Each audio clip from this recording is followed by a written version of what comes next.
stanza, which will be followed by the East African anthem, the first stanza.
Thank you to the police band. We now begin with a word of prayer, and I call onto the floor the Deputy Chief Qadi, who is present, and to be followed by Mr. Patrick Kedaiga, as we begin with a word of prayer.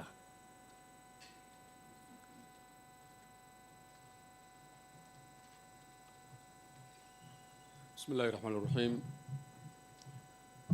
الحمد لله رب العالمين الرحمن الرحيم مالك يوم الدين إياك نعبد وإياك نستعين اهدنا الصراط المستقيم صراط الذين أنعمت عليهم غير المغضوب عليهم ولا الضالين آمين.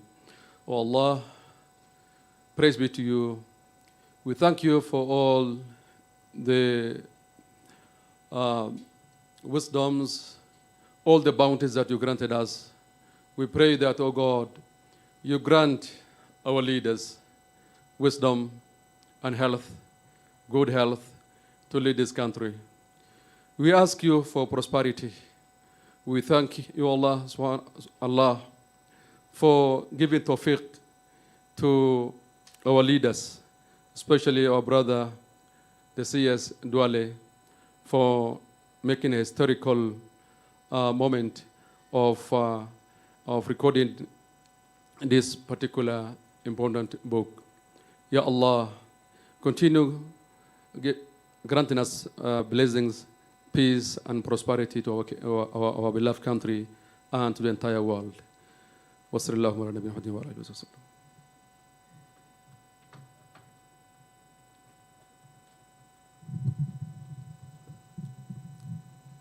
Let's all believe and pray. Almighty King and Heavenly Father, we come before you this hour with thanksgiving in our hearts. Dear Lord, as we gather here this evening for the launch of this book for the record, Lord, we pray for your guidance, and as this book gets launched today, dear Mighty King, may it be a book that will inspire many, young and old, within the leadership of this country.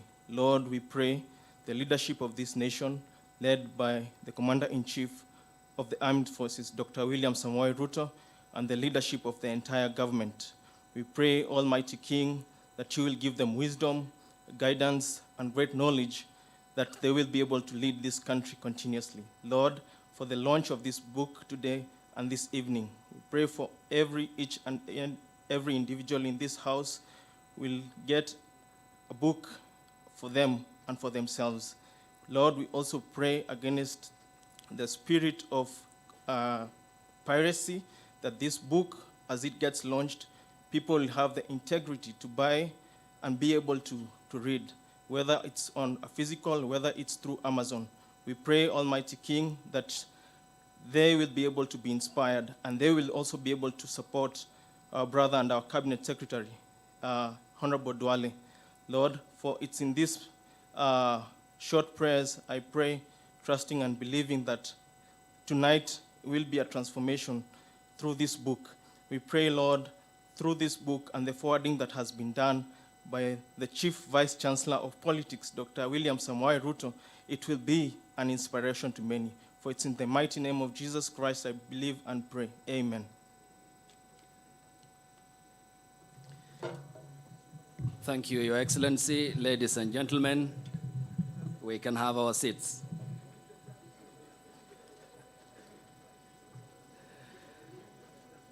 Your Excellency, the President of the Republic of Kenya, Dr. William Samoei Ruto, Deputy President Rigathi Gachagua, the Prime Cabinet Secretary Musalia Mudavadi, Speaker of the National Assembly present, Moses Masika Wetangula, members of Cabinet present, starting with the colleagues of the Defense Cabinet Secretary, the Interior and National Administration CS, Professor Kithure Kindiki, the Secretary to the Cabinet, Mercy Wanjau, other Cabinet members present, including Kipchumba Murkomen, Transport, the Cabinet members present, including the Health CS, Susan Nakhumicha, the Attorney General, J.B. Muturi, thank you for your time as well, and all other CSs observed, including the Defense Cabinet Secretary who is present here.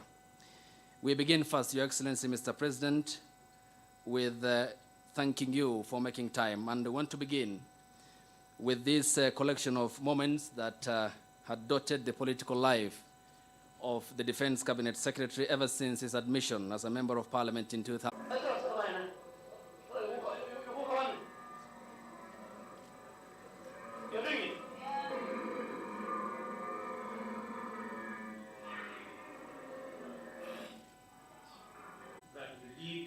Principles that we believed in, and we are telling the remnants in ODM, see you at the general elections. We are definitely not the first guys to be sacked. In 2006, Raila Amolo Odinga was sacked. And after that, we formed a very popular political party with a clear vision, with a manifesto, with a constitution. That little did we know that we were joining a regional party, that we were joining an ethnic-based party, that we were joining a party that has a cult, that has a semi-god, that is so dictatorial and so tyranny, that is not used to divergent opinion.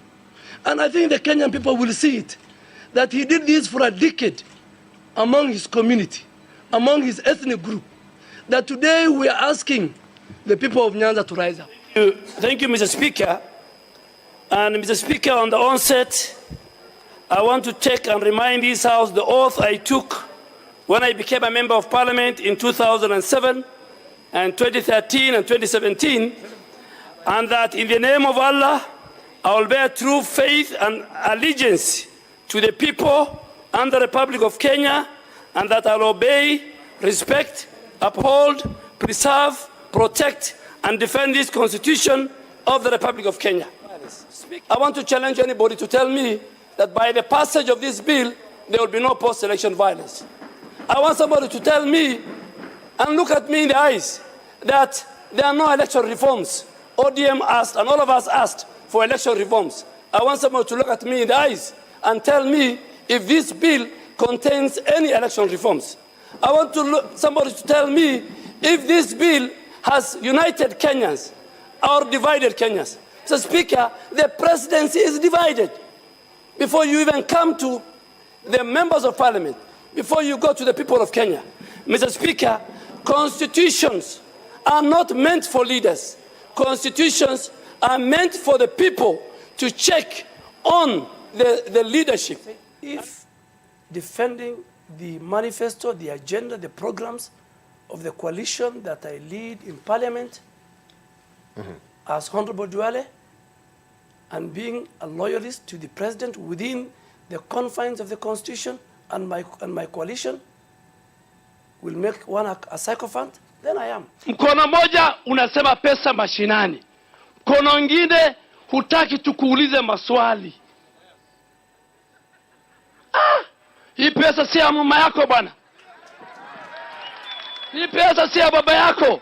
Hii pesa ni ya Wakenya. Mr. Speaker, today is a day that I will remember. Early this year, we had the Political Parties Amendment Bill, very chaotic, and Mr. Speaker, the CS until I am approved by this august House. Mr. Speaker, I remember, and the answer will prove me right. I told my colleagues then that don't make laws that will haunt you. And there are people who are running away from that chaos. As they say, Murive, don't run. Murive, don't run. Junet and his colleagues, don't run. Honorable Speaker, talking about dreams, this is a sorrowful moment for me to be here bidding farewell to my fellow parliamentarians. Unlike last time, when it was a switch from the front bench to the back bench, today is a different. I'll be working out to actually go and implement the laws, the policies, the budgets, and the resolution of this House. I have been a legislative insider long enough, Mr. Speaker. I hope that as I cross over to the executive, I'll keep the faith and do the job with the dedication, diligence, and discipline. I'm a living testimony, Mr. Speaker, that you don't have to betray your friends to thrive in politics. Ignore that nonsense. I stood by William Ruto, now His Excellency President William Ruto, and Commander-in-Chief of the Kenyan Defense Forces. He stood by me. The currency of political hygiene, Mr. Speaker, is loyalty, being principled. Can your friend rely on you when it really matters? Can you rely on your friend when it really matters? Can anyone depend on you? As many of my colleagues in here will tell you, we walked on fire, but we stood firm. We stood with the truth. We did the right thing. We did not abandon our friends. Eventually, the good guys won. As I conclude, Mr. Speaker, I want to ask my colleagues and all Kenyans watching, for one thing, their forgiveness. I have been in this parliament for years, and I may have said words or done things that may have annoyed you, wronged you, or offended someone. I may never know what some of those were, but every time it was brought to my attention, I had acted in an offensive manner. I reached out to the aggrieved parties, and we buried the hatchet. I ask that as I go to the executive, you also grant me that honor. Sometimes, due to the nature of our politics, or firmness required to execute the assignments, I may have upset or offended you.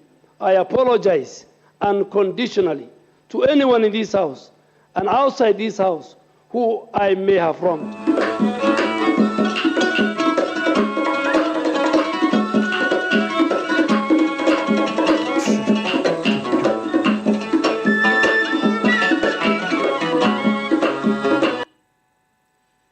Your Excellency, Mr. President, Your Excellency, Mr. Deputy President, ladies and gentlemen, let's now welcome to the stage the man of the hour and moment, the Defense Cabinet Secretary, Aden Duale.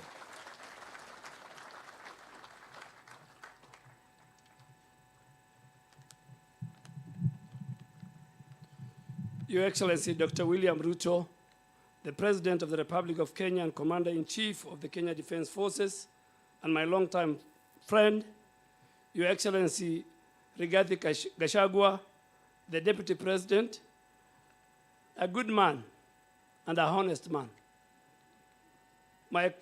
Your Excellency Musalia Mudavadi, our Prime Cabinet Secretary, Your Excellency the Speaker of the National Assembly, Honorable Moses Wetangula, and a long-serving Minister for Foreign Affairs, Cabinet colleagues, Excellencies and Ambassadors present, governors, the leadership of the Parliament, all members of Parliament present, friends, book lovers, and my good friends from the Fourth Estate. Good evening. Your Excellency, thank you again, and all of you, for honoring this invitation to come and assist me in launching this book, For the Record. It has been in the works for about 3 years. It was conceived during one of my lowest moments, the day I was abruptly fired as the leader of Majority Party in the National Assembly in June of 2020. At that time, I was upset at the betrayal, angry at the backstabbing, and I just wanted to breathe, and I had to process it all. Then a few weeks later, a friend sent me a package. It had books, the room where it happened, by the White House memoir by a man called John Bolton, a former US National Security Advisor. I read it closely, and it clarified my thoughts.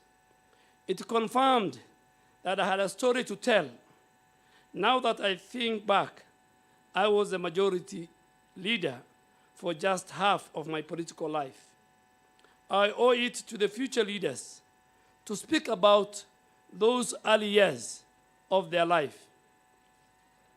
Your Excellency, when I spoke to another friend about writing books, he went to the bookshop and brought me a book titled The Deep State, The Fall of the Constitution and the Emergency of a Shadow Government by a renowned New York Times writer.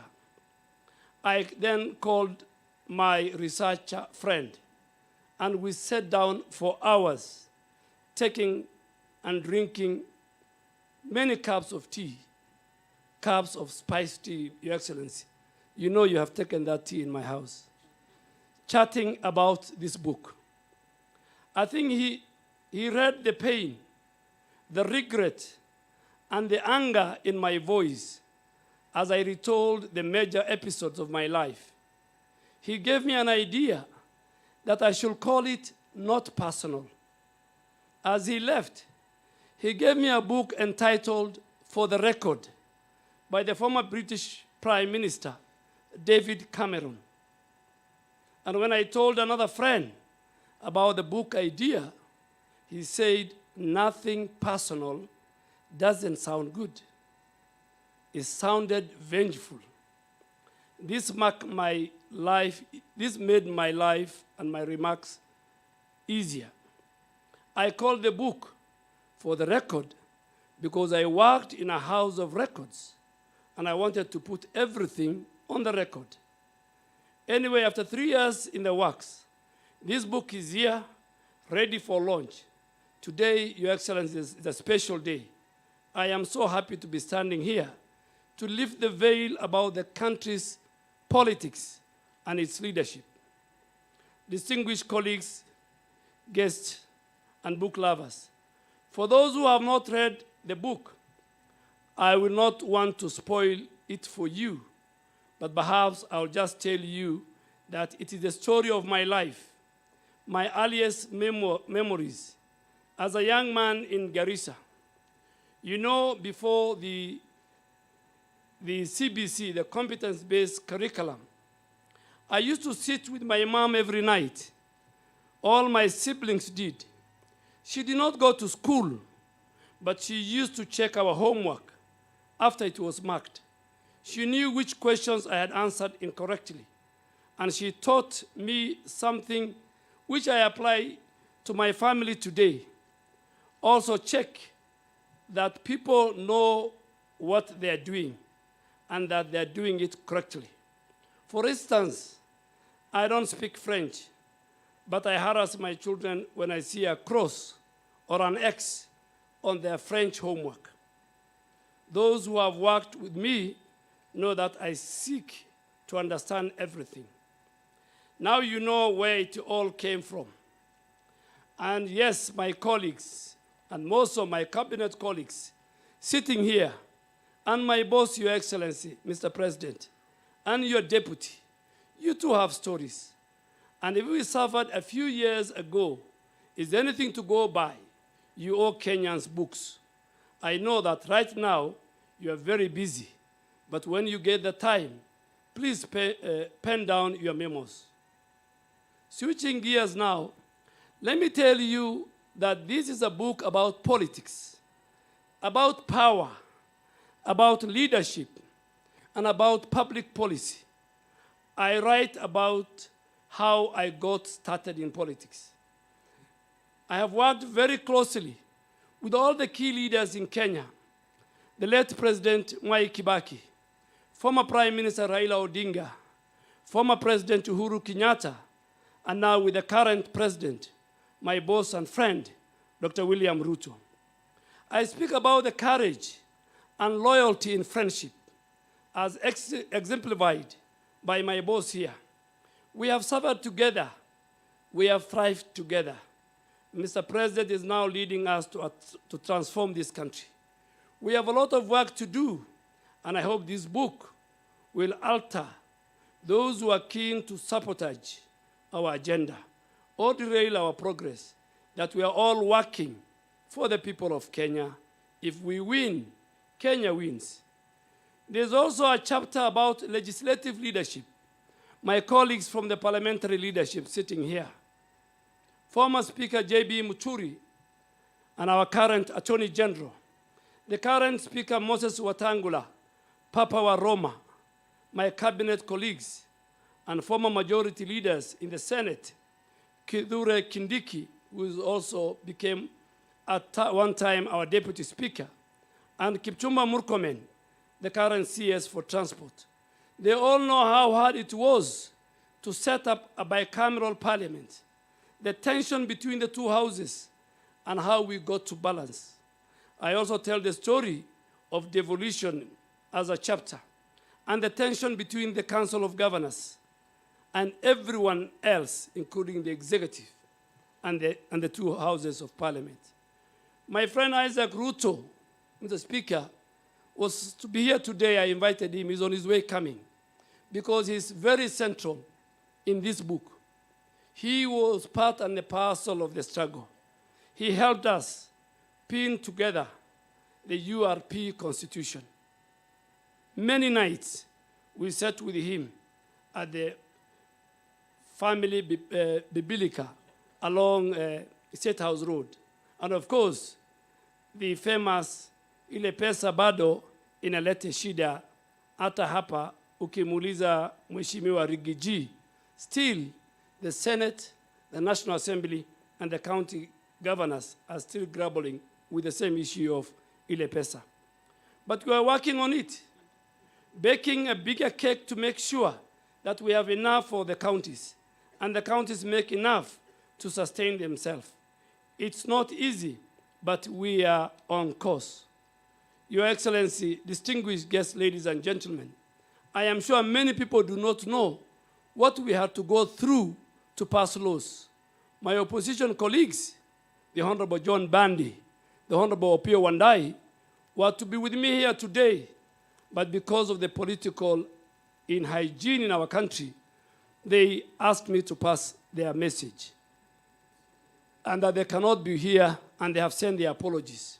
But they know the secrets, and I have shared those in the book so that future leaders know how to apply the game to win for the people of Kenya.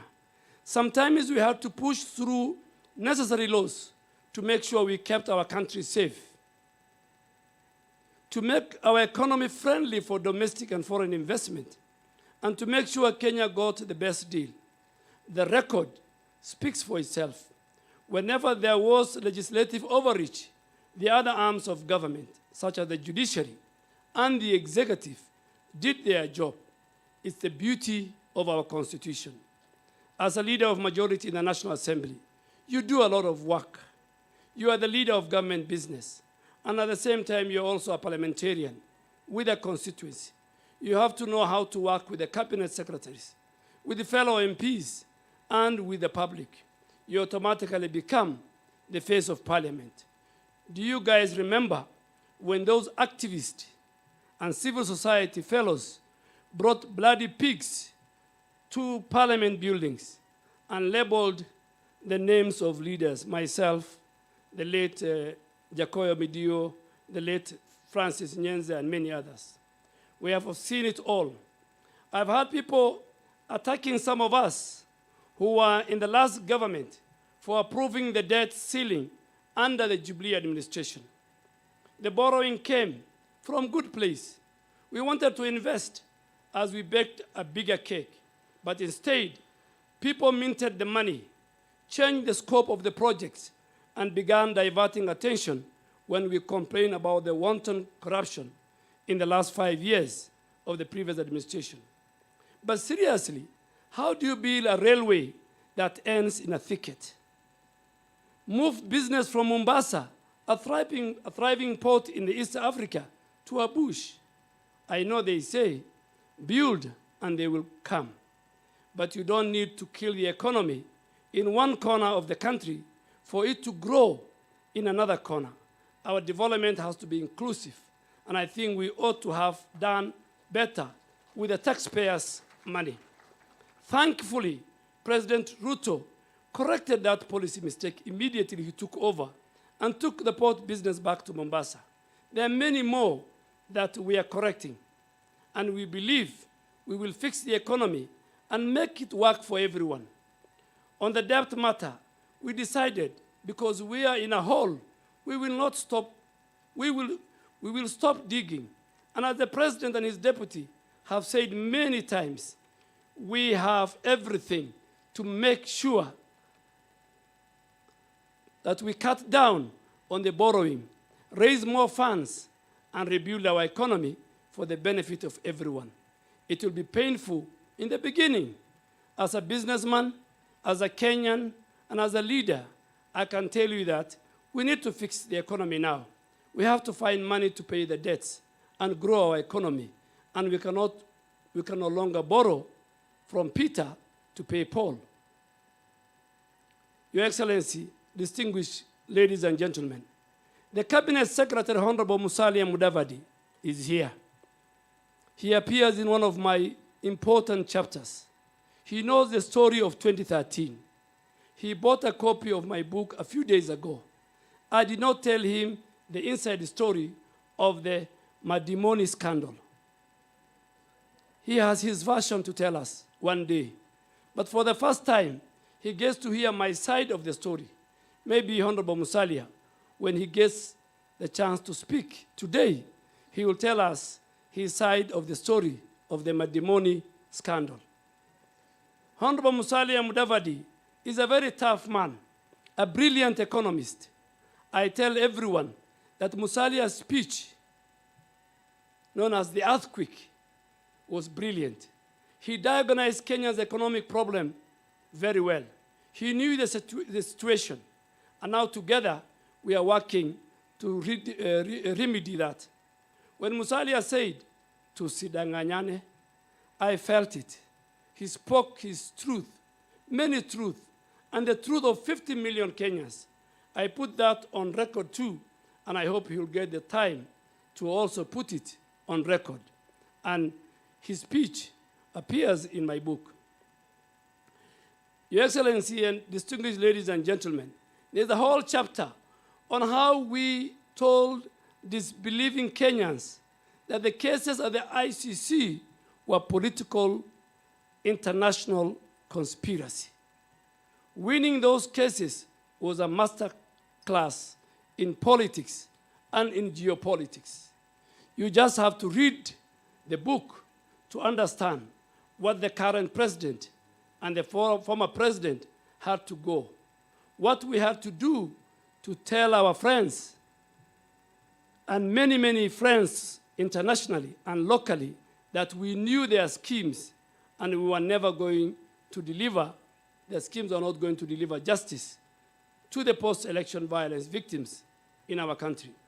But a book like this must have a very candid chapter, Mr. President. I have written a chapter on my ouster in 22 minutes. My ouster took 22 minutes at KICC. I served for 7.5 years, and it all came crashing in less than half an hour. Can you believe it? What could this book be without the inside story of the handshake and the suffering method out to my colleagues and Kenyans in the dying days of the Jubilee administration? You see, sometimes we think it's all politics. However, politics can get too costly. It affects the life of really people. We can be mature about it, play our politics progressively, putting public interest first. I have done it in my constituency for the last 16 years, and my development record gotten me elected 4 times in 4 elections in 4 different political parties. I just hope that putting this on the record, for the record, will help us and give us lessons to politicians. There is more at stake. They need to work for the people who elected them into office. Your Excellency, ladies and gentlemen, distinguished book lovers, as I conclude, let me recap that if this book inspires any hustler to pray to God, to work hard, and strive to succeed, then my job is done. I dedicated this book to my mother, a woman of courage, for teaching me all the values, and to the young people of this country, for all the hopes and the hot fires that you lit under our seats. I hope young people, and more so even in my house, and I think all I can speak for them when I say that as a government, we hear you. We will do everything we can under the leadership of our president to make sure you achieve your dreams. I also have a word to all the young leaders in Kenya who are excited about being in public office. Deliver what you promise. You have the next 4 years to do your job. If you don't, I am sorry, your opponent will have you for dinner. It's really a matter of planning. I hope my book helps you, will help you get more political lessons. Finally, I want to thank you all for coming.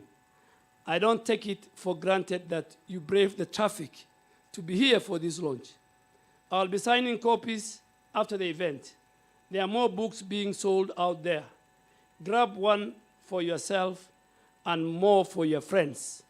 You can still get the book from my website, www.adenduale.com, or from Nuria Bookshop, Prestige Bookshop, Yaya Bookstop, Kibanga Books, and many others.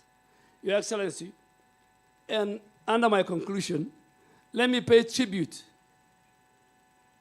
to men and friends who sit here, who played the ultimate role in a very difficult journey.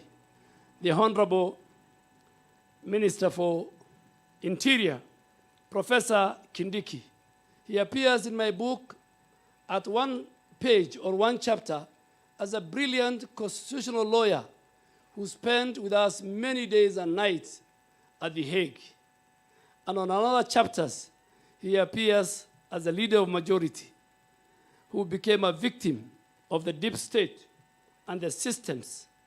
And just because we happen to be your friend, when we didn't choose to be a friend, we all found ourselves in the space of politics.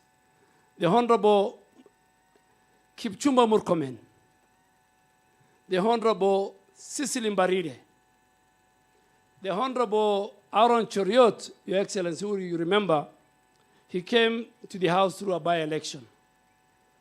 And I remember there was a Kericho by-election and a Malindi by-election, when in one of my chapters, I received a 411, where myself and Honorable Kipchumba Murkomen and others were implicated in a certain issues. So that chapter, I don't want to read for you that chapter, and that chapter, Your Excellency, is called "You Have Touched a Live Wire" in my book. Your Excellency, the former Speaker of the National Assembly, J.B. Muturi, has a lot of places in my book. Advice he gave to the former president when our colleagues in the Senate were replaced. And now the knife was coming for those of us. And of all, the day that there was changes in the National Assembly, Your Excellency, the only person I felt for was the Honorable Cecil Mbarire, the governor of Embu now. I said they should have left this lady alone. Those of us, when we go home, we can still survive. Your Excellency, our great Deputy President, a man of serious words. And today somebody told me, the only other politician we expect to write a book like yours is Rigiji. He's a man of the truth. So we expect Honorable Rigathi. Our two brothers, Your Excellency, Honorable Musalia Mudavadi and Honorable Moses Wetangula, the earthquake, the conference that we went to Bomas, and the speech he gave, and the leaders who ran away when they saw you, is well documented, Your Excellency, in this book. Your Excellency, your speech at both Bomas 1 and Bomas 2 is well documented. And when I look at that speech you gave, the first Bomas, Your Excellency, at least we were there, myself and Honorable Kipchumba spoke. But in the second Bomas, because we were no longer part of their club, you are the only one who was there. And we felt for you as we watched from the TV screens that what will they do to this man? But God gave you the courage and the patience, and you took a lot of time. I drew a lot of lessons from your patience. They were heckling you, and you could say, so is it? You think so? You know, words like, you think so? If you can convince me, I am ready to listen to you, you know, very calmly, you know. They humiliated you. So there's a huge chapter on that, Your Excellency. Your Excellency, my journey with you in ODM in 2005, and for record, the only time in my political journey with the president, and he allowed me a sabbatical leave, agreed, was during the 2010 Constitution. And I told him, Your Excellency, you know that few key areas that are dear to the community and the region I come from. The card is caught. And today when I look back, I am so proud that even during that referendum, where the former prime minister, the former president, the former vice president, the whole government was on one side and you on the other side, you managed to get behind you over 2.5 million Kenyans who agreed with you. And Your Excellency, as I finish, he went to Mandera to go and preach the No campaign. And the president went to Ramu. And the Ramu constituency was where the chairman of the Parliamentary Select Committee on the Constitution, the Honorable Abdikadir, was coming from. So he went 1 week earlier, and he talked to the elders. In the north, you talk to people under the acacia tree. So in every town, there's one acacia tree that all meetings are held. So we went there. After 2 weeks, we went to Mandera. We went to the same acacia tree. And when the meeting started, I don't want to go into the issues the elders have raised. When the meeting started and the prayers were conducted, an old nomadic elder stood up from the back of the crowd with his bakora and he said, before you start, and you know we are with serious people, the late Honorable Haji, who was the Minister for Defense, the Honorable George Saitoti, Kalonzo Musyoka, and he said, gentlemen, wait a minute, before you start your meeting, William Ruto was here under this acacia tree. He raised 3 fundamental issues. I won't say them. You'll find them in the book. because I don't want to offend people. And he says, unless you answer those 3 questions, which he said is in this constitution, you will not start your meeting. And we pleaded, please listen to us, listen to us. He now mobilized other few elders. And he said, William Ruto's questions must be answered. And you can imagine, we left that place without answering talking to the people. When in the 2005, finally, there was a referendum of the banana and the orange. And that time, I was a young member of parliament. And the Iron Lady of then, and a powerful minister for constitutional affairs, you'll find in my book called Mother Karua, and George Saitoti, and Kalonzo Musyoka, and many others went to Garissa. And by then, that region was completely against the constitution, because there was extrajudicial killing, there were many issues. Excellency, on the onset, I want to thank the editorial team. You will not find an error in my book. I want to thank and applaud the editorial team that helped me put this book together, the legal team that made sure the people I have described in this book will not go and take me to litigation, and did the copyright. And finally, the bookstores who have, in the last 10 days, helped me sell my book. Your Excellency, finally, I want to thank most sincerely the diplomatic corps. The Dean of the African Ambassadors is here.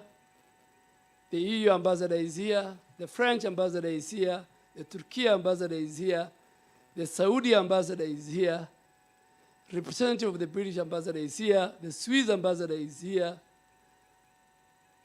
And the UAE representative is here. And many, the Moroccan ambassador is here. I really want to thank the diplomatic community. I want to thank my colleagues, members of parliament who are here. David Ochieng is here. He has, I have a lot of stories in my book about David Ochieng. The chairman of the Pastoralist Parliamentary Group is here. Our cabinet colleagues are here. Senior government officials are here. Religious leaders are here. Defense attaches at the back I'm seeing from our foreign governments based in Nairobi. Your Excellency, that's my story. Thank you very much. Please buy my book, help me sell, and I hope the president has committed to me. When I showed him this book, he looked at me and said, what? And you know where we were? We were 33,000 above sea level. We were heading to Kampala. So I just came to his cabin and I said, Your Excellency, this is the book I wrote. He looked at me and laughed and said, welcome, Honorable Isaac Ruto. Please clap for Isaac Ruto.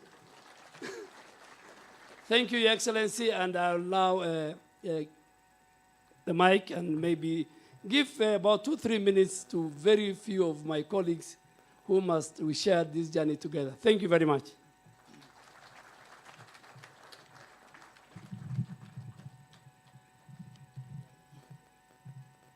Thank you, the Defense Cabinet Secretary, the Honorable Aden Duale, Your Excellency, Mr. President, Your Excellency, Deputy President. We'll go to the dignitaries that have been listed who will be speaking between 3 to 5 minutes for the running order to be in order. I now welcome to the podium Isaac Ruto, who has just stepped into the podium. The first Bomet County Governor, the first Council of Governors Chairperson, and a friend in the trenches with the Honorable Aden Duale. Yes, you can use this.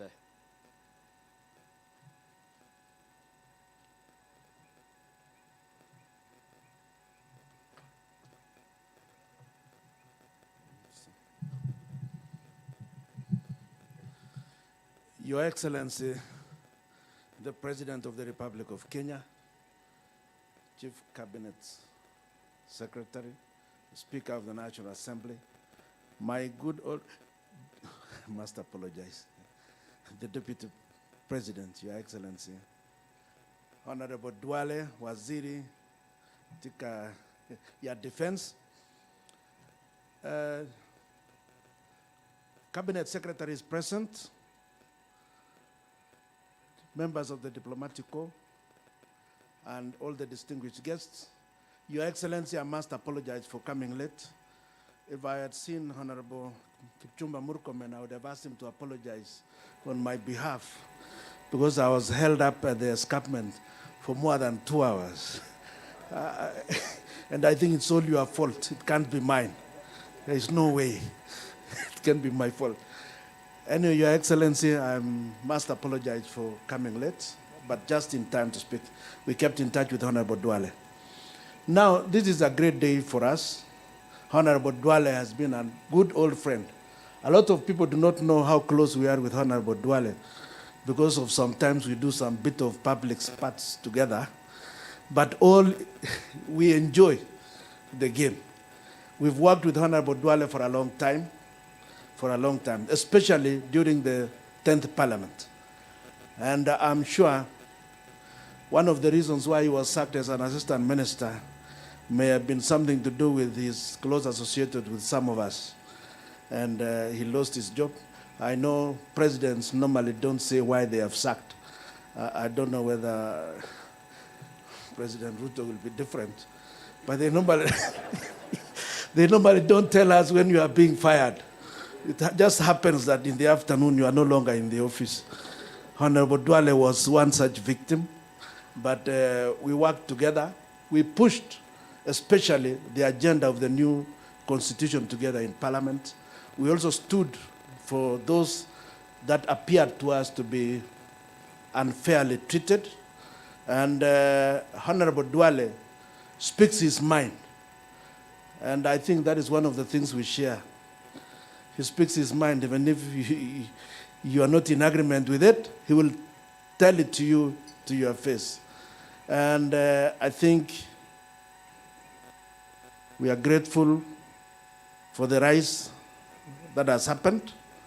And I have not had the occasion to read the book, but I'm sure it must have said all that which is true. Because he just notified me yesterday and I was in the villages.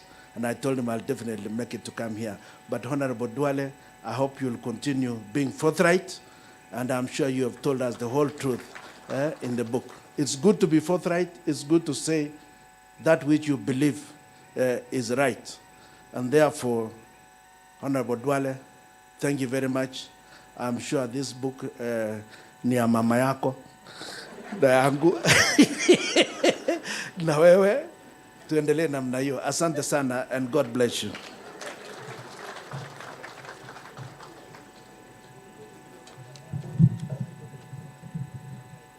Thank you, Honorable Isaac Ruto. Asante sana. We move on, and up next is the East African Legislative Member of Parliament, the Honorable Kanini Kega.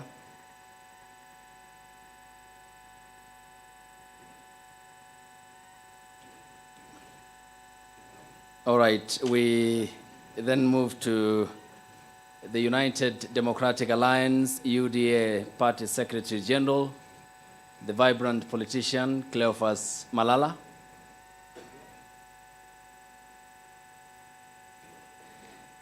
On to Honorable Dido Raso, who will speak on behalf of the Pastoralists Parliamentary Group. He is here, obviously present. Thank you.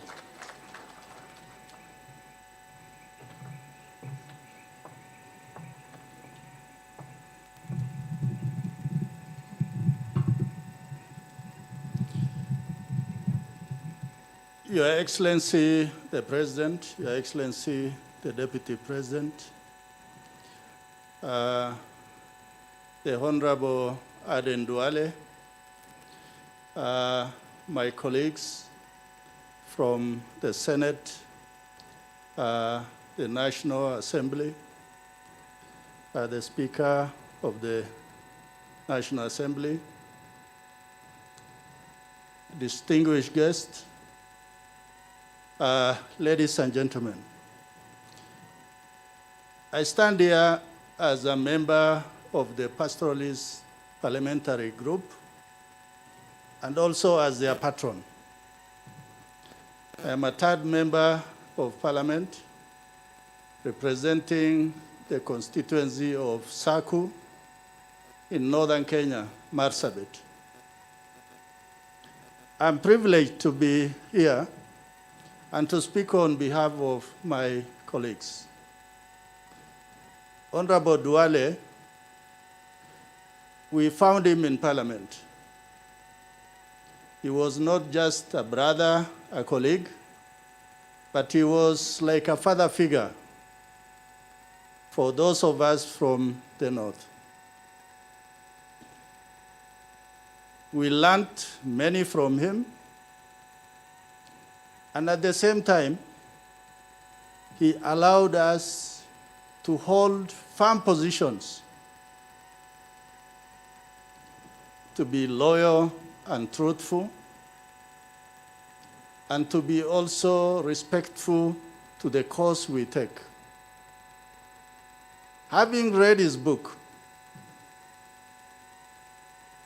I begin to understand why somebody like His Excellency the President actually became the President of Kenya, for the firm position he took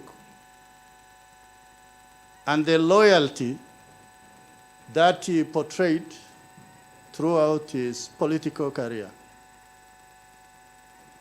For many of us who are in Parliament, I think we must begin to read that book to take away a substantive portion of it, that you don't have to play the game of others. You must play your game. And finally, there's one thing that we learned from Aden Duale. And you know, sometimes 2-3 years ago, there was something called the WikiLeaks, where as somebody came to, I believe, the US Embassy, they were able to pick some things. And then somebody else relayed, and this thing was serialized internationally. And sitting with a smart person like Aden Duale, one must be very careful that you don't drop the pen, because he will note it very quickly that this is something. And throughout, he carries around a book. For him having been the leader of majority, I think sometimes he made the ultimate price for his politics, and sometimes even we feared that this person will be put down because he is sticking his neck out too much. So thank you, Aden Duale, for sharing your story with us. We will buy the book, and we will also buy the books for some of our schools, so that the young and upcoming leaders of this country will find a place to say that, yes, this is where I started. With those remarks, I thank you very much.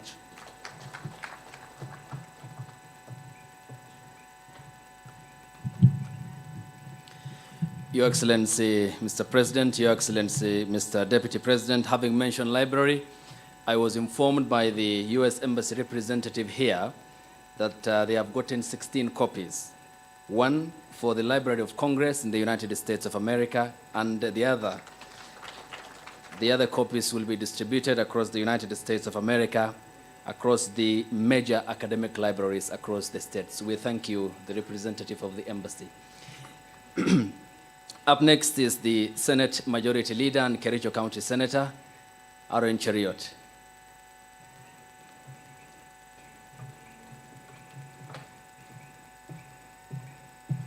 Your Excellency, the President, Deputy President, Prime Cabinet Secretary, the Chief Celebrant of the Day, the Honorable Aden Duale, and all dignitaries that are here, I greet you all good evening.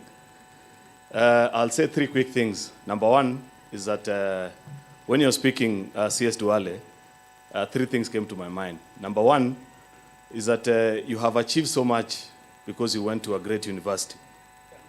I know the university that you went to, tucked somewhere in the green, beautiful, lush highlands of the Rift Valley. When you were in class, you didn't have the distraction of matatus running next to your classroom or a discotheque distracting your activities as a student, like some of your neighbors next close to you. I'll not say who. Secondly, Aden, the thing that I celebrate the most about you is that you are a man of immense faith. You know, when you talked about standing by your friends, I remember the picture that is in the book. If you go through the pictures that are in this book, you will see among the many photos that are in the collage section of the book, you will see a momentous day in the political life of our president, the day that we launched URP at the Bomas of Kenya. And there's a famous photo where he's holding the horn, the sign of our party. If you look at that high table, it has about 6 men. Out of all those 6 men, the only one who supported your presidential bid is Aden Duale. The rest failed by the wayside, and they chose different paths. That speaks to you, that you're a man of great and immense faith. You stand with your friends. Of course, third is that as a senator, I'm seated there between the people that preceded me in the office of a majority leader of the Senate. And when you're speaking between us, we were consulting quickly. When you're speaking about the challenges of devolution, and we said there must be something that you forgot to list as part of, on the chapter of devolution, that on the side of the senators, we hold the view that you are one of the challenges to devolution. I don't think you believe that, but it's a common joke in the Senate. But I know it's for good reason. Now that I serve in this office, I appreciate and know the kind of things that you do. But lastly, because we've been told that 2 to 3 minutes we should be done and out of here, is that I want to challenge my colleagues that are here. It's not every day that you do something that will live 100 years after. There are big politicians in this room and big people, men of means, people who've achieved. But I want to tell you, until when you do what Aden Duale has done, you are yet to do something that will outlive you. Record what you have achieved, the things that you are doing, so that 100 years from now, when none of us is still in this room, there'll be a testimonial to the things that you did. So thank you, Aden Duale, for challenging us. I hope all these leaders that are gathered here, together with everybody else, will find time to read. Of course, the last thing that I will say is that there are many people who ask themselves, where do you get the time to read? But I know that you have a lot of time on your hands. You read a lot of books every day. It's only unfortunate that those books are in the form of WhatsApp messages, TikTok videos, and all the time that you spend on your phone. At least take time to split between that time and reading a book so that you add on to your wisdom and the things that you need to know. Thank you very much, CS Aden. Thank you for giving us this great gift. God bless you, and God bless you all. Thank you. Mr. President, Mr. Deputy President, I now welcome Governor Cecily Mbarire, Embu County.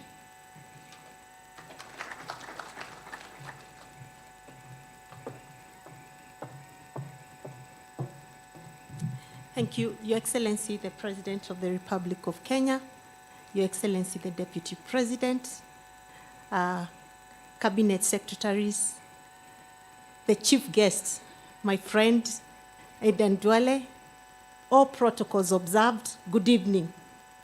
I'm extremely excited to be here this evening to witness a major step by a friend of mine, Honorable Aden Duale, who I have known closely since 2007.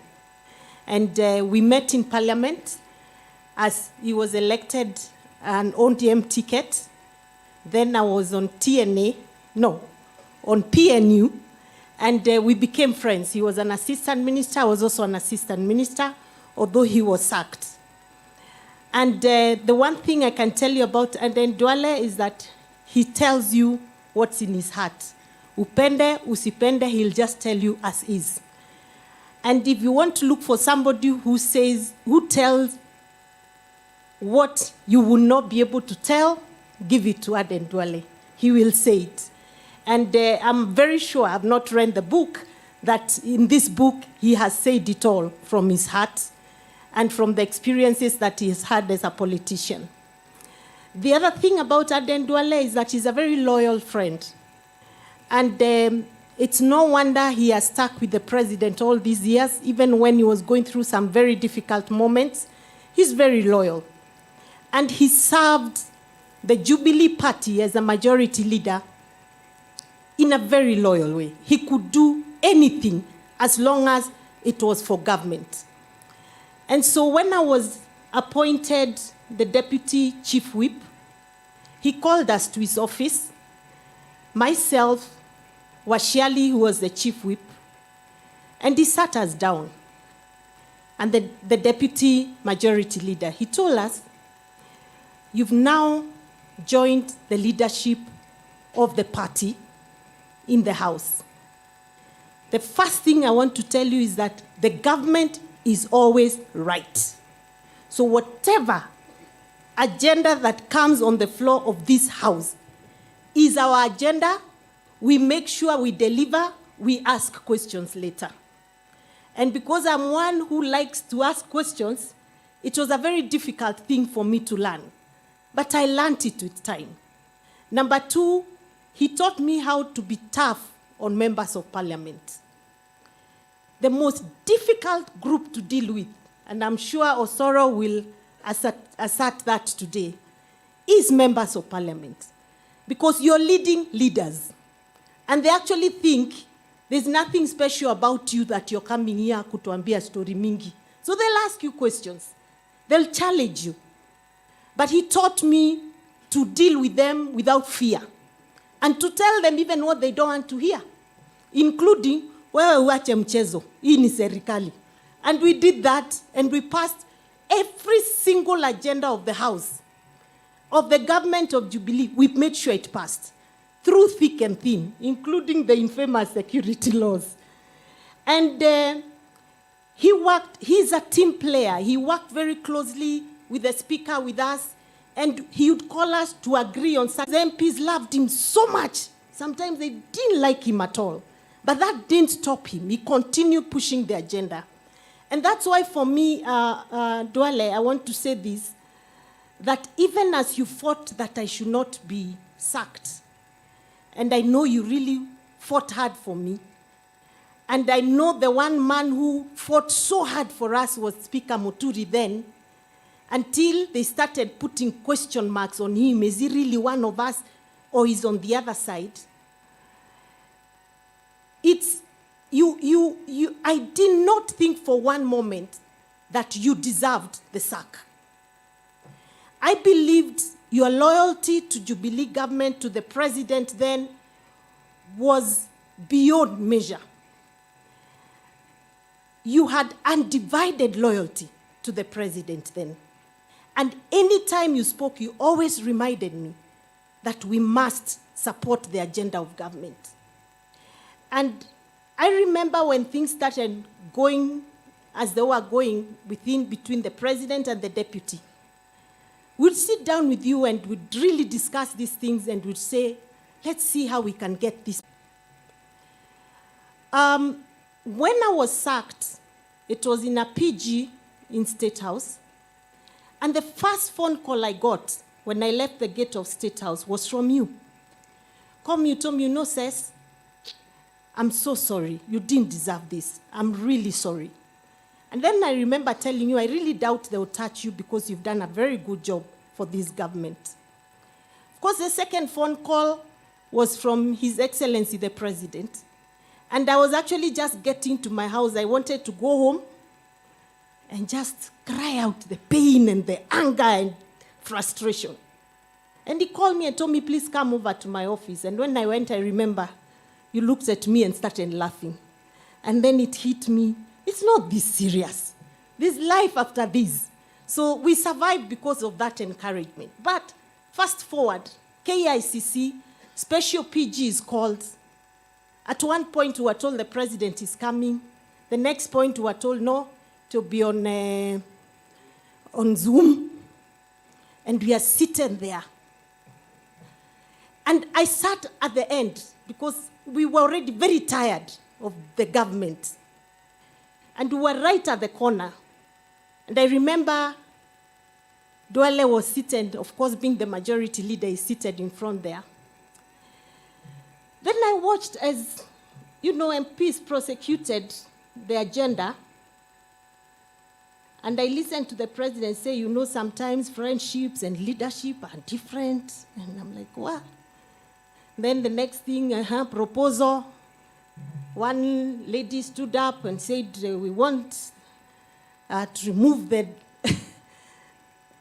majority leader. And another one who had no idea where she came from, supported. And Honorable Duale was gone in a second. And I think I felt more pain that day than I did when I was actually sent packing. Why? Because I didn't understand how somebody who has delivered so much for a government can be victimized for no apparent reason. So as we walked out, I remember walking to where the leader was, and I told him, I'm sorry, you didn't deserve this, but guess what? We'll live to fight another day. And our time is coming. And I didn't know you went through so much pain alone after that, but you never showed it. You went to the backbench and continued working like a normal member of parliament. So I want to really appreciate what you've been to us. I want to appreciate that you mentored me as a deputy whip. You taught me the ropes of parliament. You gave me strength to push even very unpopular agenda. You told me that it is possible as a leader at certain levels. You do even the most unpopular things because that's the agenda of government. So I appreciate you, my brother Duale, and I wish you well. Obviously, Your Excellency, you're getting Duale out of the political scene has changed quite a bit because it's not normal to have Duale not speak for a whole month. And the only time he speaks is in some event of the ministry. So I keep feeling you are misplaced. And I'm not saying you should come back, but I keep feeling we've lost a very big voice in the political platform. And I'm very sure sometimes you look at us and wondering why we are not speaking like you used to. So we will try and do and fill that gap that you've left out. So otherwise, thank you so much, Duale. Thank you for mentioning me in your big book. At least my name is somewhere. I thank you.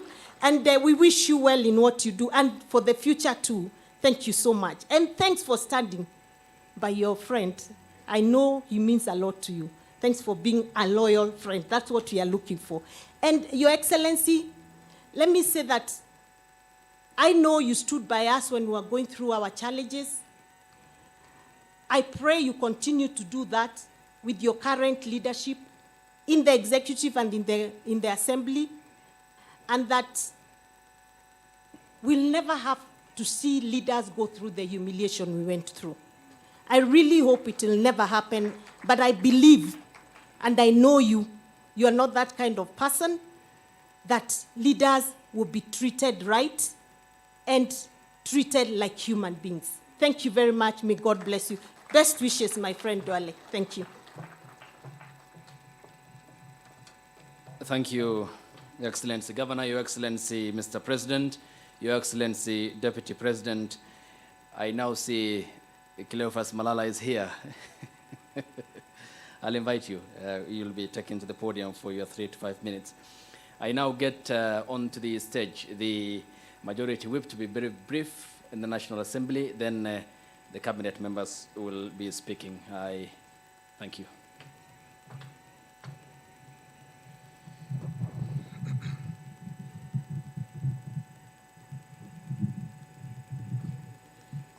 Your Excellency, the President of the Republic of Kenya, Your Excellency, the Deputy President, Prime Cabinet Secretary, Right Honorable Moses Wetangula, the Speaker, and all protocols observed.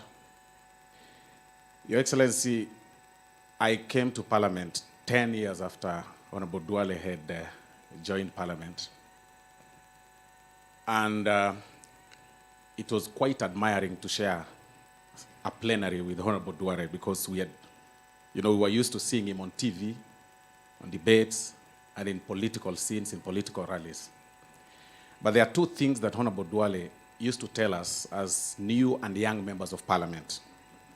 Number one, he told us that never forget your family. I remember him telling me that do not leave your wife for whatever reason. And today when I see you seated next to your wife, I see truly you live by your words. Number two thing that Honorable Duale used to tell us, Your Excellency, is that government does not lose. At times, things could be very challenging in the flow of the House. But he would say that you cannot lose. And he was very sharp to the extent that when situations were challenging in the flow of the House, he would be smart enough to withdraw when he does not have numbers in the flow of the House. Fast forward, Your Excellency, I have learned that the things he would say are the things that I need to apply now. That as a leader in the National Assembly, I have an obligation to make sure that the government does not lose, even when it's unpopular, that it will not lose. And by the way, it's important for me to state that even as at now, as the cabinet secretary in the executive, he still finds time to call some of us and remind us that, remember, you're a leader in the National Assembly, and government does not lose. Please do not lose. Although, Your Excellency, there are times that I questioned myself on really what friendship is in terms of politics. When Honorable Duale was ousted from office, at the very week he had pushed government agenda with zeal. That very week, he was actually ejected from office, unceremoniously. But of importance is the way he behaved even after that.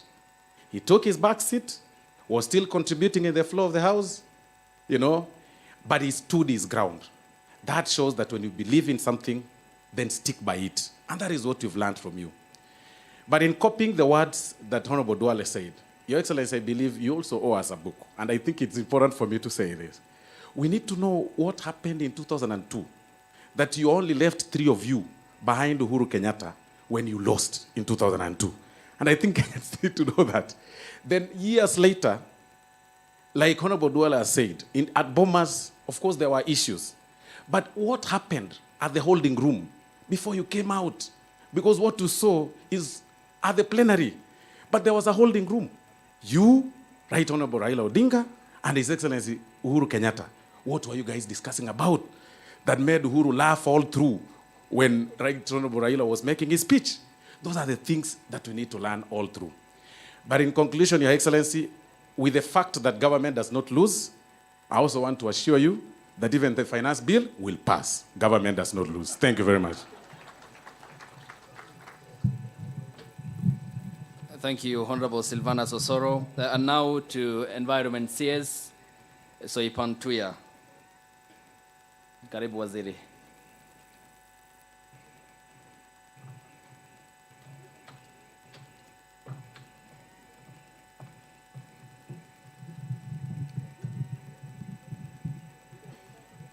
Your Excellency, the President of the Republic of Kenya, Excellency Deputy President, the Prime Cabinet Secretary, Honorable Speaker of the National Assembly, Cabinet colleagues, members of the diplomatic community, members of Parliament, and everybody here. Clearly, I did not know I was going to speak. I think it was by design.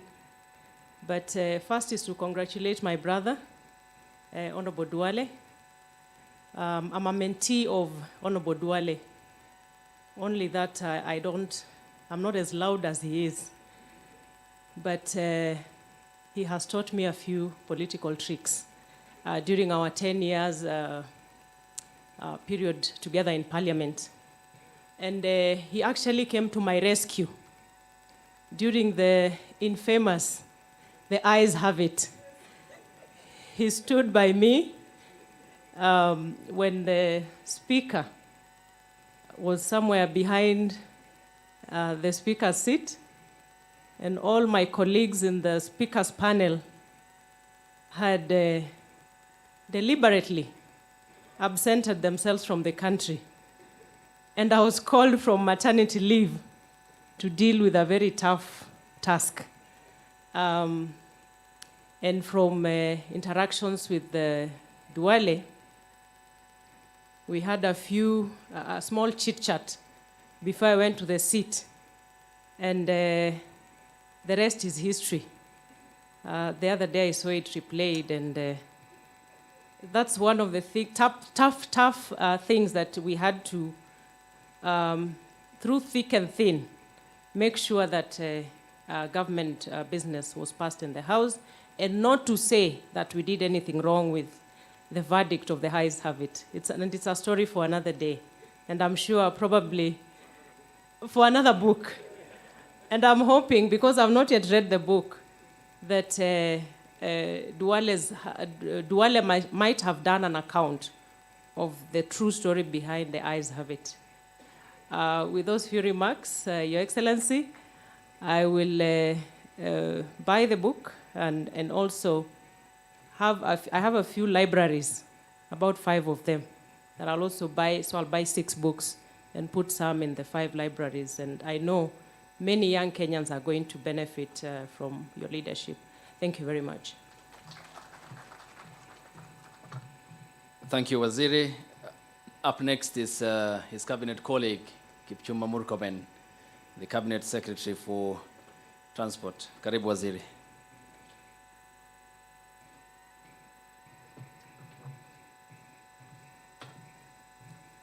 Your Excellency the President, Your Excellency the Deputy President, Prime Cabinet Secretary, Honorable Speaker, my colleague and the Chief Guest, Honorable Aden Duale, and all distinguished guests, good evening.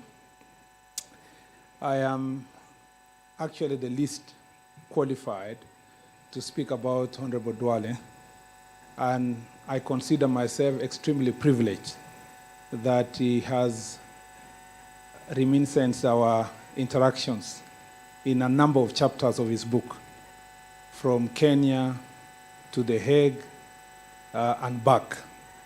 And since Honorable Duale is my big brother, I want to start by saying thank you very much for putting me in a book. At least if I don't write anything, someone will read me somewhere in your book, and they will ask themselves, who was this Murkomen? Number 2 is to really say that I came to know Honorable Duale because I was recruited to the School of Politics of William Ruto. I was actually picked like the way Jesus picked his disciples. And those of us who have worked with President Ruto, you know he is deliberate in recruiting people to work with him. He actually recruits. So I was this political analyst, and one day he had looked for me, and I had heard a word that he had said derogatory things about me to my member of parliament. So he told my member of parliament, where were you when this one was talking all these things he's talking on TV? I hear Lina told back and said, but he was in ODM with you. I wasn't hearing you. So one day he calls me. Okay, coincidentally, we met at the airport. And so we land in Nairobi, and he spends 2 hours speaking to me about leadership and politics. And so he recruited me to his School of Leadership, and since then I've never left. That is where I met Aden Duale. I was a young boy, the briefcase carrier. Although I was a university lecturer at a young age, I was the one who used to take the notes behind the scenes. At some point, I was a mutu mkono of Isaac Ruto, trying to reclaim UDM, which was being taken away from us. And soon thereafter, I became the mutu mkono of the entire team to work on the URP agreement. And in the process, Duale was always there. One thing about Duale, one thing if you don't know about President William Ruto, he knows how to arrange his team like a coach would like Pep Guardiola would do it. Even though I don't like Man City, but he knows how to arrange his team. And so everybody had a strategic job to do in this URP. Even, I dare say, Honorable Chirao Hali Makwere had his role. Do you remember, Mr. President, I asked you, why would you go around with Chirao Ale Makwere? What votes will he bring? You told me, no, this is my Biden. because Obama was the president and he was younger, and there was a Biden old man called Chirao, who was the vice president. So I said, okay, it's fine. So in the rallies I used to observe, Duale would speak at the most critical moment of the rally. And amidst the noise and the loud voice of Duale, there are very few public speakers who speak often consistently and deliver a message from the beginning of the speech to the end. If you doubt, go to the speeches of Honorable Duale. Honorable Duale will speak in a way that when the president now comes to speak in the culmination of the rally, everything had been brought together. It is now number 9 who is going to score the goal. And the president, would just be clapping when Duale is speaking because he knows how to package. It is through this school of William Ruto, where Duale was a top student up there and we were trainees, when I learned that even rallies and speeches and messages planned. And so we would sit, Duale would come around and say, what's the message today? Then we'll sit around and work on the message. And then we put together. Then Duale will be the last person to deliver. So one thing about Duale is that he is a team player. He is an eloquent speaker. Number 2, Honorable Duale is loyal. Loyal to his friends. And sometimes loyal to a fault. I actually believed that after we were axed from the leadership positions, I actually thought you would choose to go with President Uhuru Kenyatta. We had actually literally given up. In fact, I admire your tact because, maybe I should not say too much, but let me say this. For a long time, Duale would not call directly. He was still calling on WhatsApp. Those of us who had surrendered, we knew our days were numbered, had already been calling each other directly because even plotting openly what we are going to do to Uhuru Kenyatta. But Duale would come at night and come and sit with the president. So Uhuru Kenyatta was not wrong to sack you because he knew there was no doubt that anything was going to be plotted against President William Ruto and you are going to sit in that room. So you must give him credit also that it's because of your loyalty that he had to get you out. But even in the hardest moment, there is no day Aden Duale betrayed President Uhuru Kenyatta. Not a single day. Not a single agenda of government that he sabotaged because he believed that the president was not supporting his deputy. He remained consistent, and that is the kind of leader you need when you are in leadership. The last thing I'll say about Honorable Duale is he was also wrong in many ways. I don't think I agreed with Duale in many things. And we disagreed publicly. Yeah, we disagreed publicly. Duale would get so worked up, and we would go and tell the president, hii mtu yako ni msumbufu. Hii mtu boss, weka hii mtu kando saa ingine. Particularly, we disagreed completely about the bicameral legislature. I was a mtu wa mkono of first majority leader of Senate, Professor Kindiki. And I think there are many things that you hurt us, Duale. Because sometimes you are like an elephant. When you pass through a place and you believe in something, you will clear the path completely. And many of your friends will agree with me that if you believe in something, everything else will have to give way for it. And even where we wanted to compromise a lot, to negotiate and compromise bicameral legislature, we never, you had no time for compromise. That's where we lost you. And as my friend, I'll tell you the truth, as a honest man. But because Memoirs is about history and times of all of us living, I did not come here to praise you. I just came to thank you for doing a good job. In the cabinet, I think time has come. When you dance in a stage, I think there comes a time you must exit so that others can play in that stage. Kindiki exited the stage, I became majority leader. I exited the stage. I think the current majority leader is doing even a better job than us. One thing I've learned, and I think that is something we must all learn, from Dr. William Ruto, because we are all students of his school, including what he has forwarded here, is that as a leader, you must not be petty. You must be ready to facilitate others to even be greater than yourself. And you must be patient in mentoring people. If President William Ruto was someone else, he would not continue to have Duale as his friend, because so many people came to him to tell him, you must leave Duale. So it was not just loyalty of Duale to President Ruto, but President Ruto was also loyal to his friends to a fault. And that's why he stood by Duale and the way he has stood by him. I don't want to say much because I would look like I will be soliciting you to be kept in cabinet forever. Let me just say that I admire what you've done. You've challenged us. I am not ready to write a book now. Some of us are not as courageous as yourself. There are some things if you say now, some of us don't want to commit yet. And there are some things you said in that prologue. Honorable Duale, in men's conference this year, you will be disciplined. Thank you, Mr. President.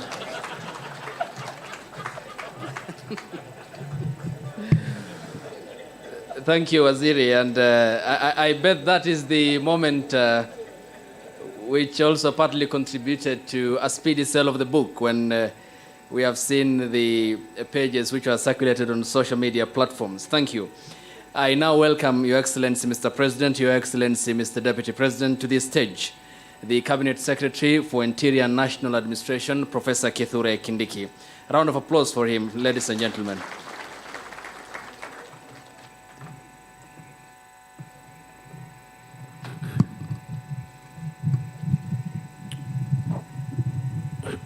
Mr. President, Mr. Deputy President, and all the important guests present here, my friend, my brother, Aden Duale, and your wife. Your Excellency, the President, allow me to also say I'm delighted to be here. Number two, to say that I'm privileged to have been a friend of Aden Duale for many years. Even before I joined Parliament, we knew each other with Aden Duale because of the ICC. In the years preceding the 2013 election. And we spent very many days and nights agonizing when we were in trouble and celebrating whenever we had breakthroughs. We don't have time to recall so many things that we can say. But Aden Duale, you've done us proud. Unlike my brother Kipchumba, my book is also on the way. And that is the way to go. President Ruto has taught us, those of us who have learned leadership under his feet, he's taught us loyalty. And tonight, there is no greater testament of what loyalty does than to see my brother Aden Duale launching his book here as the Cabinet Secretary for the Defense of Kenya. It's amazing. My brother, I think you have still some reward, even greater rewards in the days ahead for loyalty. The only caveat is that unlike betrayal, loyalty is paid in installments. Betrayal is the one that is punished instantaneously. But loyalty is paid in bits and pieces over time. You have shown us and you have proved to us that the world has no place for betrayers. And I have no doubt in my mind that the painful moments we went together were to prepare us to happier and greater moments. Lastly, Aden Duale is many things, very many things. But the one thing I've learned about him is that Aden Duale is a very conscientious and religious person. He's a man of faith. I have learned the lesson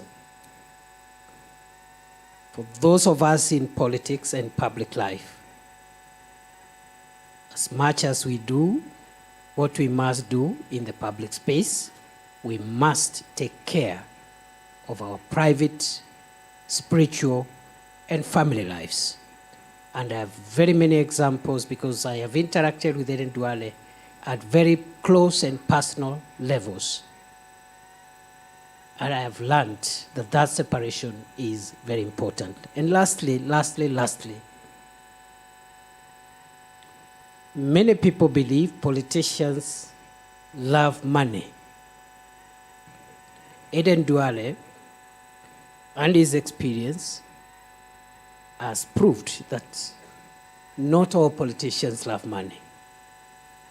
Because if it were about money,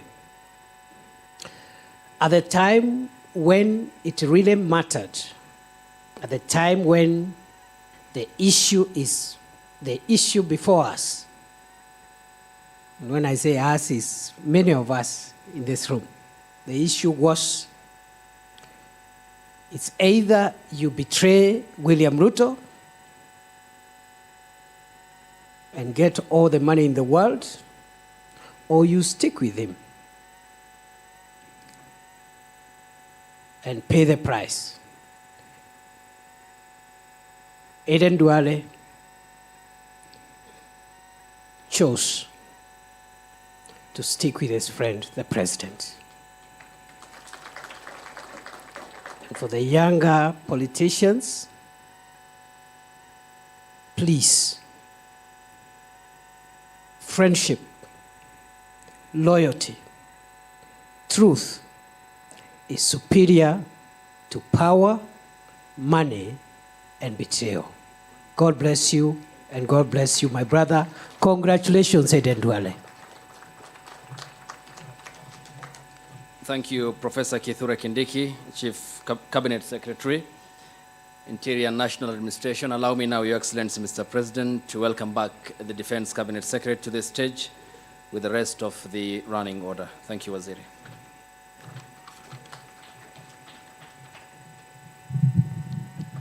Your Excellency, what we agreed with Isaac Ruto, he didn't say it. Last night, when he was in Bomet, I told him, please don't revisit when we were in Narok University on this maneno of E-Pesa. But he assured me, he'll say that sasa, hii serikali ni ya mama yetu. Which he did not say. Your Excellency, let me, just 1 minute before I invite the Honorable Attorney General, let me just thank Honorable Sankok, our former nominated MP. This man stood with me when we were sacked. We formed a caucus of Cecily Mbarire, Alice Wahome, Kimani Ichung'wah, who is in the US, and many others. And every day he was diligent. And at times he could cause chaos by defending our cause. Your Excellency, in this gathering, there are members of my family, extended family, my brothers, my sisters, and I want to recognize them.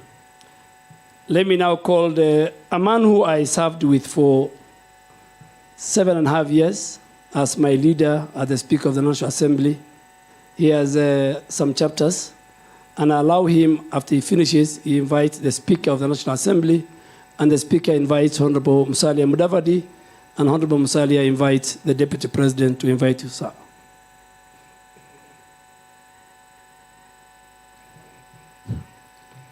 Your Excellency, the President of the Republic of Kenya, Dr. William Ruto, Your Excellency, the Deputy President, Prime Cabinet Secretary, Cabinet colleagues here present, governors,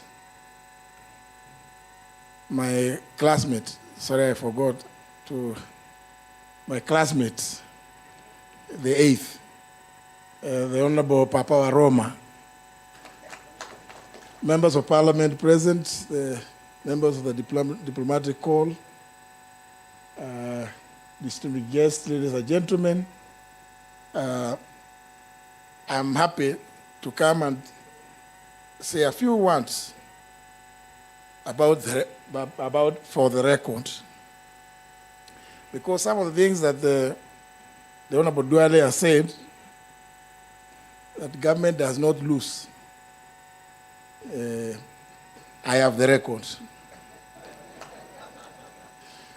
But Your Excellency, I did not know the Honorable Duale very well before the 11th Parliament.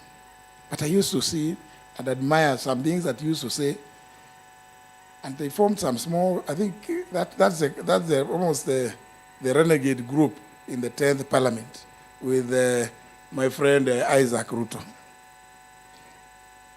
But Your Excellency, you recall the meeting we had at the Great Rift before the 11th Parliament was inaugurated. And on the 31st of March 2013, members came to the house, and I was watching as you had told me, you hid me somewhere, and I was just watching. This guy, I don't know him very well, but he's busy mobilizing people to vote for me.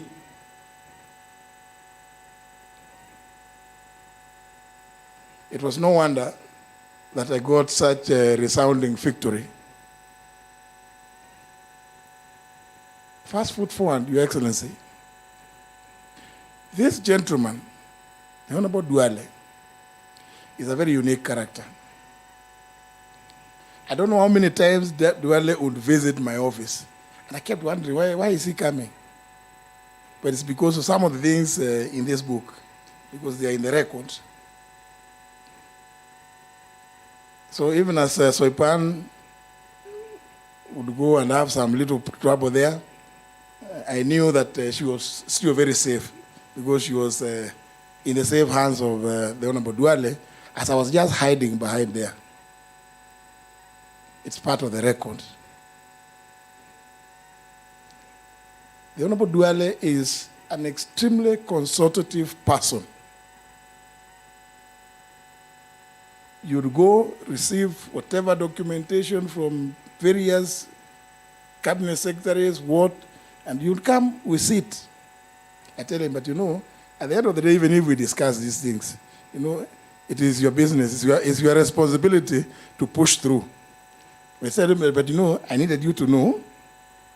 I needed you to know this so that when you see me playing this way, you'll know where I'm headed. So a lot of it, some people used to say that there was conspiracy. Where's my friend Onesimus Kipchumba Murkomen and the Honorable Kindiki?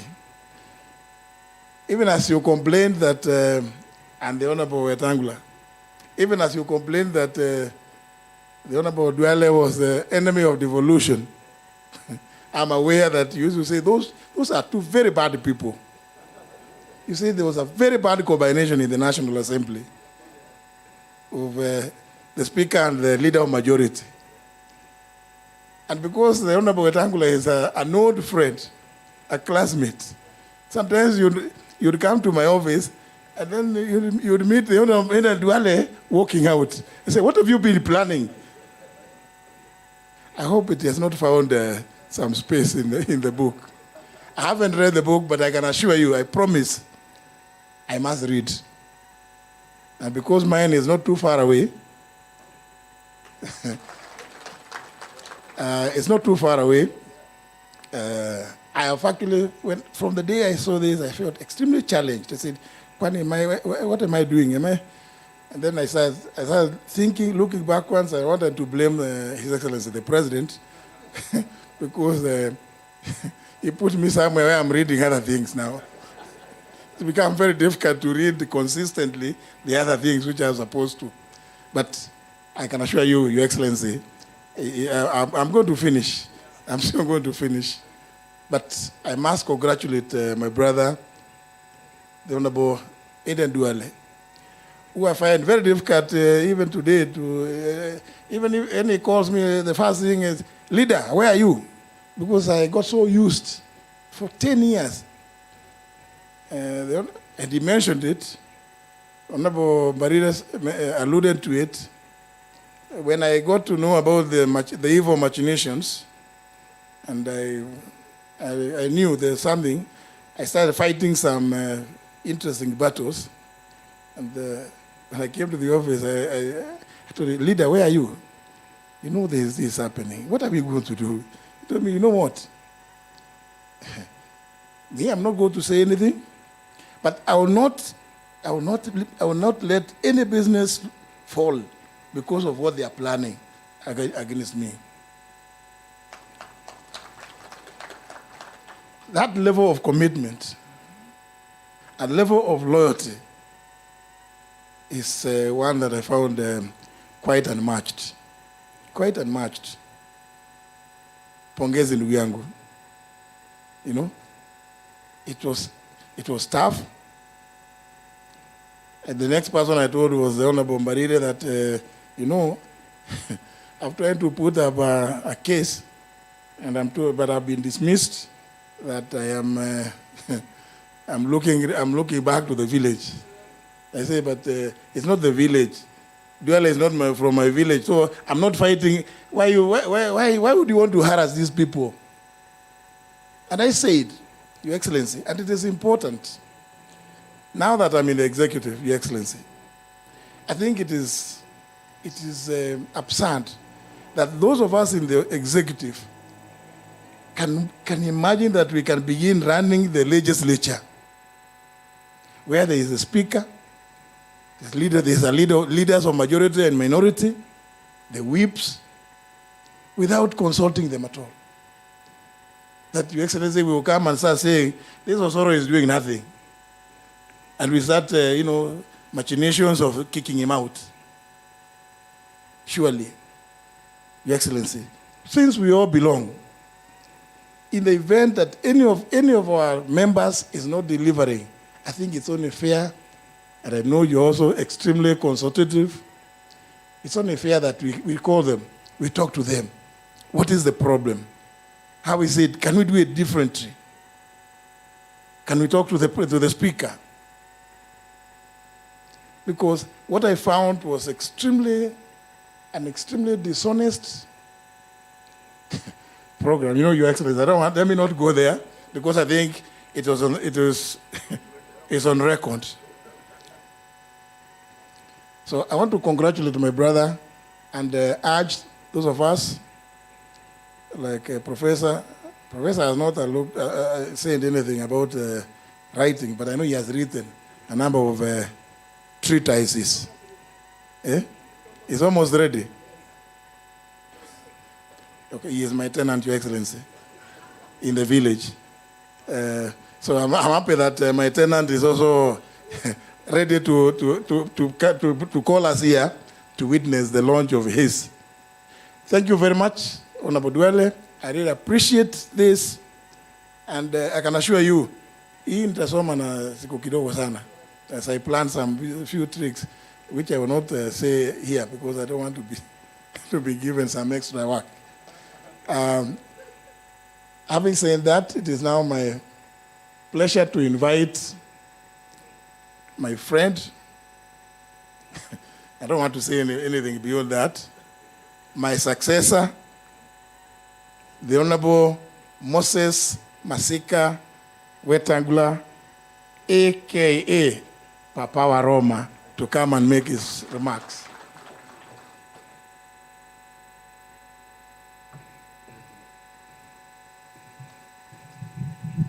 Thank you very much, Honorable Muturi. We fondly call each other Kijana. Your Excellency, our President, Your Excellency Deputy President, and all protocols as established, including my dear brother Aden Duale, our chief guest today. In 1989, I represented a man called Mohammed Shuriye. He had been accused of murdering a conservationist called George Adamson. I was instructed by some member of parliament from Fafi called Ibrahim Salat. When I got him acquitted, a week later, while in my office, some tall, lean young man walked in to come and say thank you for representing my uncle. And that lean, tall young man was Aden Duale. And we knew each other from then and became good friends. Yesterday, Aden Duale walked to my office with a copy of the book, signed it for me, left it with me, and in the evening I did a quick John F. Kennedy type of reading of the book. And I can stand here and tell you, Aden Duale, that you've told a good story. And Chinua Achebe said, don't wait for anybody to tell your story. You must tell your story. And everybody must tell your story. Reading this book, Aden Duale has just led Kenyans into the most poorly guarded secret of Kenya's politics. Backstabbing, betrayal, arrogance, greed, name it. It's all in this book. But what is important is that those of us who know Aden Duale, you know, one time when I was unceremoniously stripped of the position of leadership of the minority in the Senate, and I had spoken with mercurial English on the floor, Aden Duale called me. When I picked the phone, he laughed uncontrollably for 2 minutes. And I asked him, why are you laughing? He said, I knew it was coming. Because you're working with people whose political trademark and tool of trade is backstabbing and betrayal. So you've just joined the rank and file of those who have been betrayed. That is one of the chapters in my book that is forthcoming.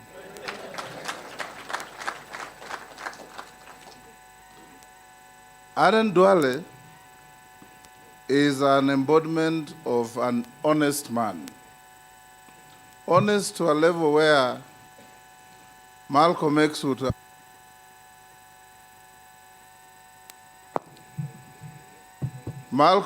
have called him a house nigger. Because his level of loyalty to our current president is equitable to the house nigger who, when the boss is sick, says we are sick. That is Aden Duale for you. Because when he believed in a cause, he took it and ran with it. Your Excellency, perhaps you don't know, since we formed government, Aden Duale comes to my office once every week to sit and talk to me, and we compare notes, how things going. We must make this country move forward. Thank you, Aden Duale, for being there for many of us. And in writing your book and placing it before Kenyans, you've done a wonderful thing. After 3-4 years, write a second edition of your book, because there are some things that you'll remember you didn't give them enough detail, and so on and so forth. I don't want to say too many things, Your Excellency, but I want to say this, that Aden Duale, you've shown Kenyans that a good leader can step on the shoulders of others to rise, but must also be ready to have his shoulders stood on by others to rise. And you've demonstrated that very well in your conduct, in your speeches, in your everything. I shared the views of Murkomen and Kindiki that you are a constant obstruction to the growth of devolution in this country when you are the majority leader in the National Assembly. And I repeatedly told Kijana Muturi that why are you so close to this obstructive character? But it is good to believe and do what your heart tells you. And I suspect even as you are a pious Muslim, you must have read a bit of the scriptures.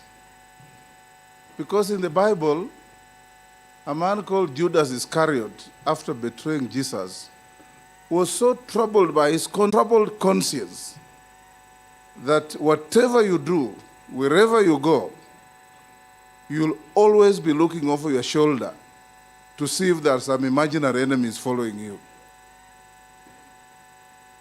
But I'm sure you sleep silently, quietly, without any such troubled conscience. Keep it up. Lastly, your angle that I defended did not finish paying my fees.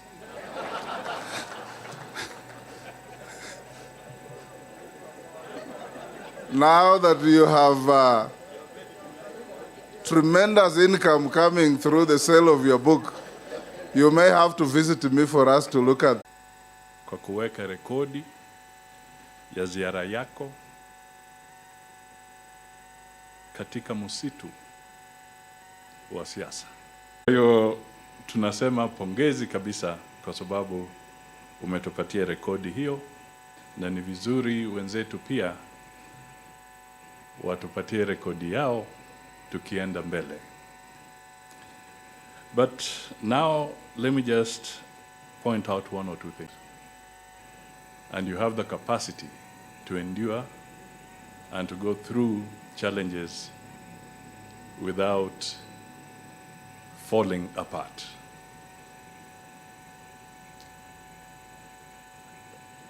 I would just like to highlight, and even a book by Jeffrey Archer, they call it, I think it's Jeffrey Archer, Honor Amongst Thieves. You do not talk about ghosts, and you do not talk about evil spirits, because you shall have bad dreams. Since it is dark, I will leave the story of Madimoni for another day. So let me now call the Deputy President, Rigathi Gachagua, to come and make his remarks and invite the President.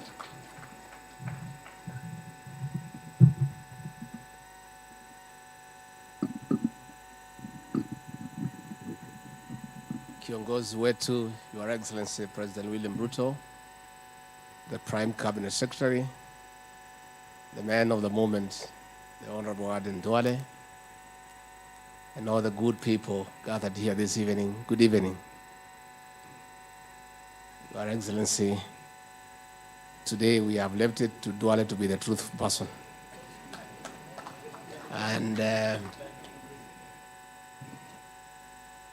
we want to say that, Honorable Duale, you have done us proud. It's good for this country. The people of this country for a long time have been very uncomfortable with the truth. Very uncomfortable. And this is a new beginning. Most of them have a few problems. Put on record what I need to do. I think let me allow Professor Kindiki, the Attorney General, Papa Aroma, a few people to get, it's a gradual thing, to get Kenyans to get used to the truth. In another 2, 3, 4 years, when I assess your excellency, conmen and betrayers, fear being called out. So I think it's a good practice we start calling them out and giving an account of the intrigues around power. Your Excellency, I must admit today, because I'm a truthful man, that when Honorable Duale was sacked, I celebrated. I may look a mischievous person for celebrating the sacking of Duale, but I had a good reason. Your Excellency, Honorable Duale was in our team, but he was not available because he was in Parliament. He was in, because by doing so, he created a solid team that had a great resolve to succeed. Because the truth be said, if William Ruto had lost, it would have been very difficult for this team. If William Ruto had lost, in my scheme of things, and I know and I'm right, I will be serving the 5th month in committee now. All these people would not be here. So what happened because of the persecution? A very serious team evolved with a great resolve to succeed. And that is what contributed in a great way to propel President William Ruto to the presidency. Your Excellency, loyalty is what you have shown us. And what the Professor Kidiki has said is true. Honorable Aden Duale and most of us have little regard for money. Money is just legal tender. When you don't have money, it's because somebody else has. And Your Excellency, we must also thank you because you have also been very loyal to your friends. And it's clear that a man who was persecuted because of standing with you today is the Minister for Defense in your government. A man whom I don't know whether he'll put in his book, who was almost assassinated on the 14th of August, Professor Kithure Kindiki, is today your Minister for Interior. Kipchumba Murkomen, who was thrown out of the Senate, is today your Minister for Transport and Roads. And you, as Trude, who was locked up every Friday, is your Deputy President. Your Excellency, it's about you. This loyalty is you. And I think it's a good thing for this country that people must know you must stand for something. And you must stand for what you believe in. Because it's important. So I want to say, Honorable Duale, thank you very much. I met Honorable Duale when we were in ODM. By the way, all of us were in ODM. President William Ruto was in ODM. Retired President Uhuru Kenyatta was in ODM. I was in ODM. Musalia was in ODM. So these young boys who came to ODM the other day, they should respect us as they are seniors in ODM. And we developed a good relationship with the Honorable Duale. Later on, we did 1 or 2 things in business. And he's also a man of honor. If you do a business together, he'll do what you have agreed. Unless he changes, I don't think he can change now. And later on, he came.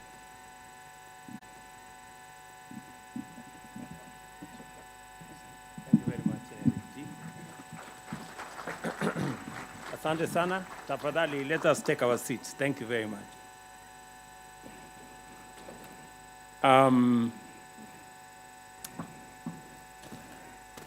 My friend Aden Duale, Aden Bare Duale, distinguished leaders present here this evening, members of the diplomatic corps, Mama and family. I am very happy this evening. And I'm very happy this evening because you all agree that this evening Aden Duale is in his element. He is a happy man. Because my friend Aden Duale is happy, I am very happy.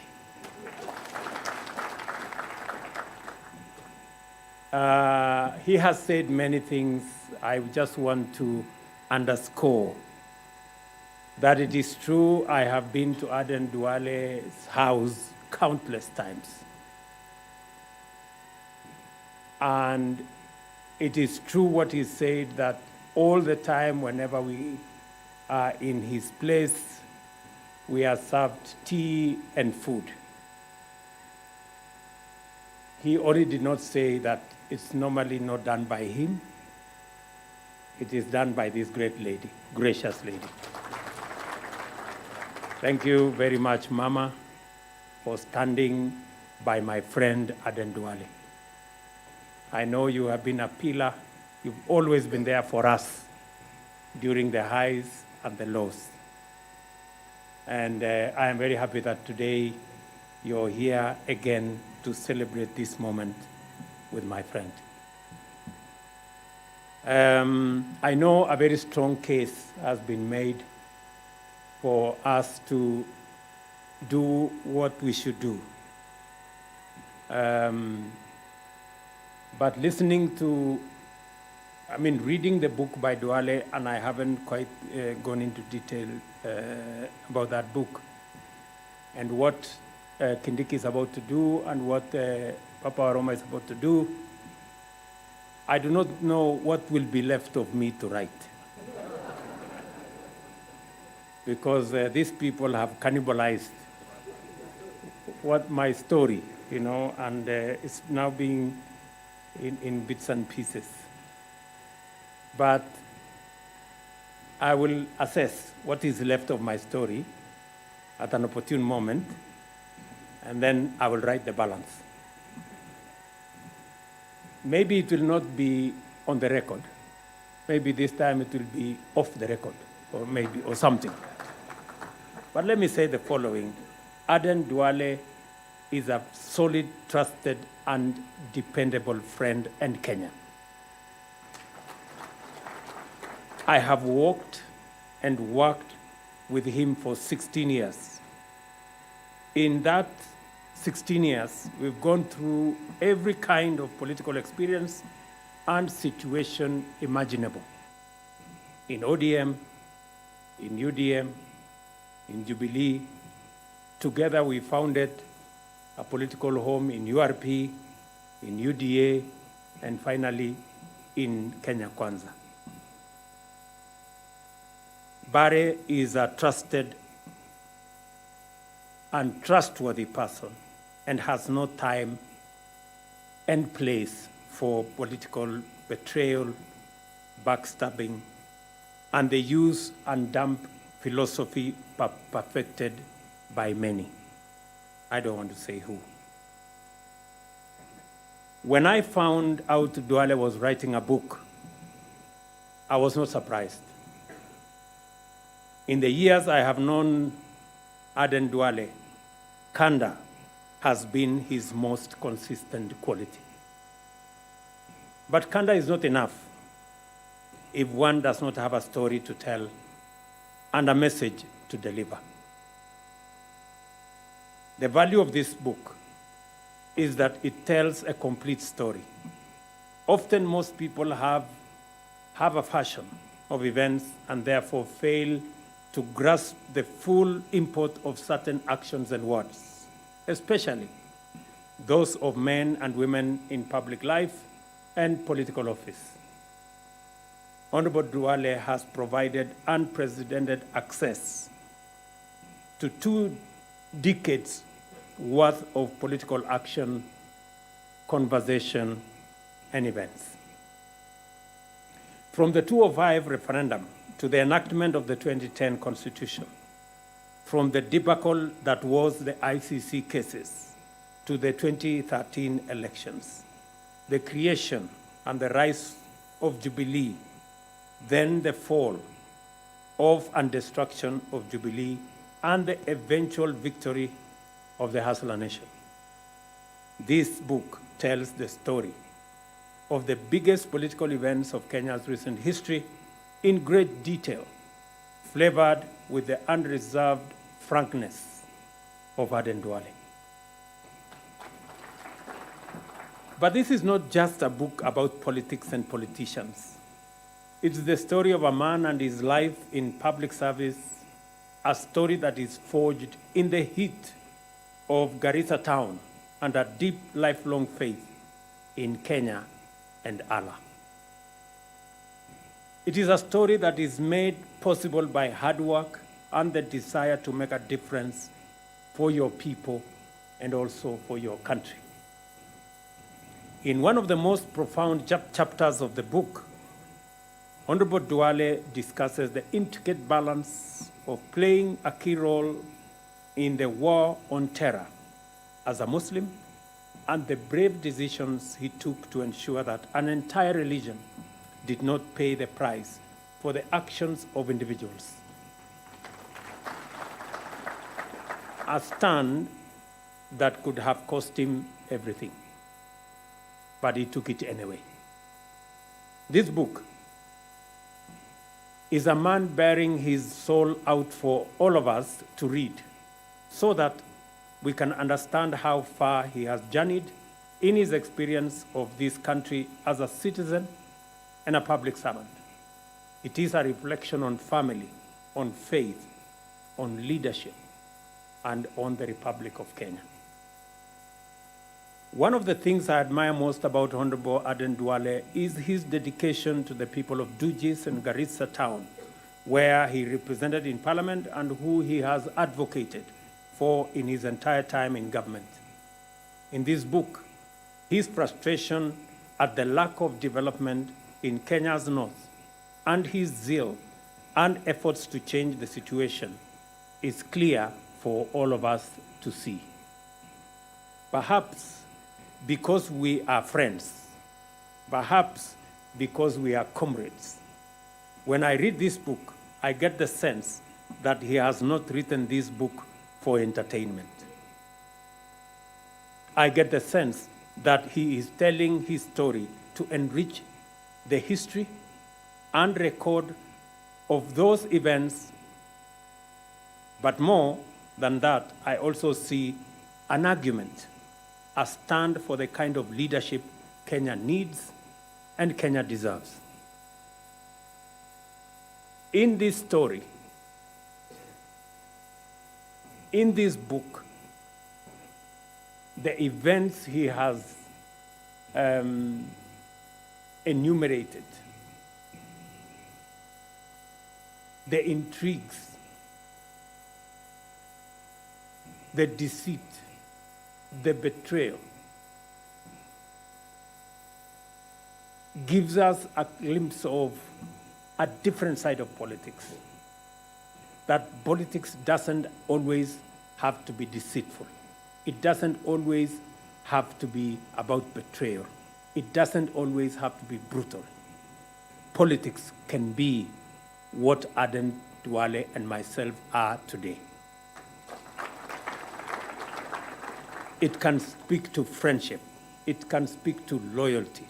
It can speak to working together. And it can speak to protecting one another. I can say without a doubt that being friends with Aden Duale is not easy. He's a very difficult man. Because whatever he believes in, he believes in. And sometimes I ran into a lot of trouble with many of my friends because of Aden Duale. But when it mattered, when it counted, you could count on Aden Duale. Problems aside, challenges aside, but when it mattered, he was in the right place all the time.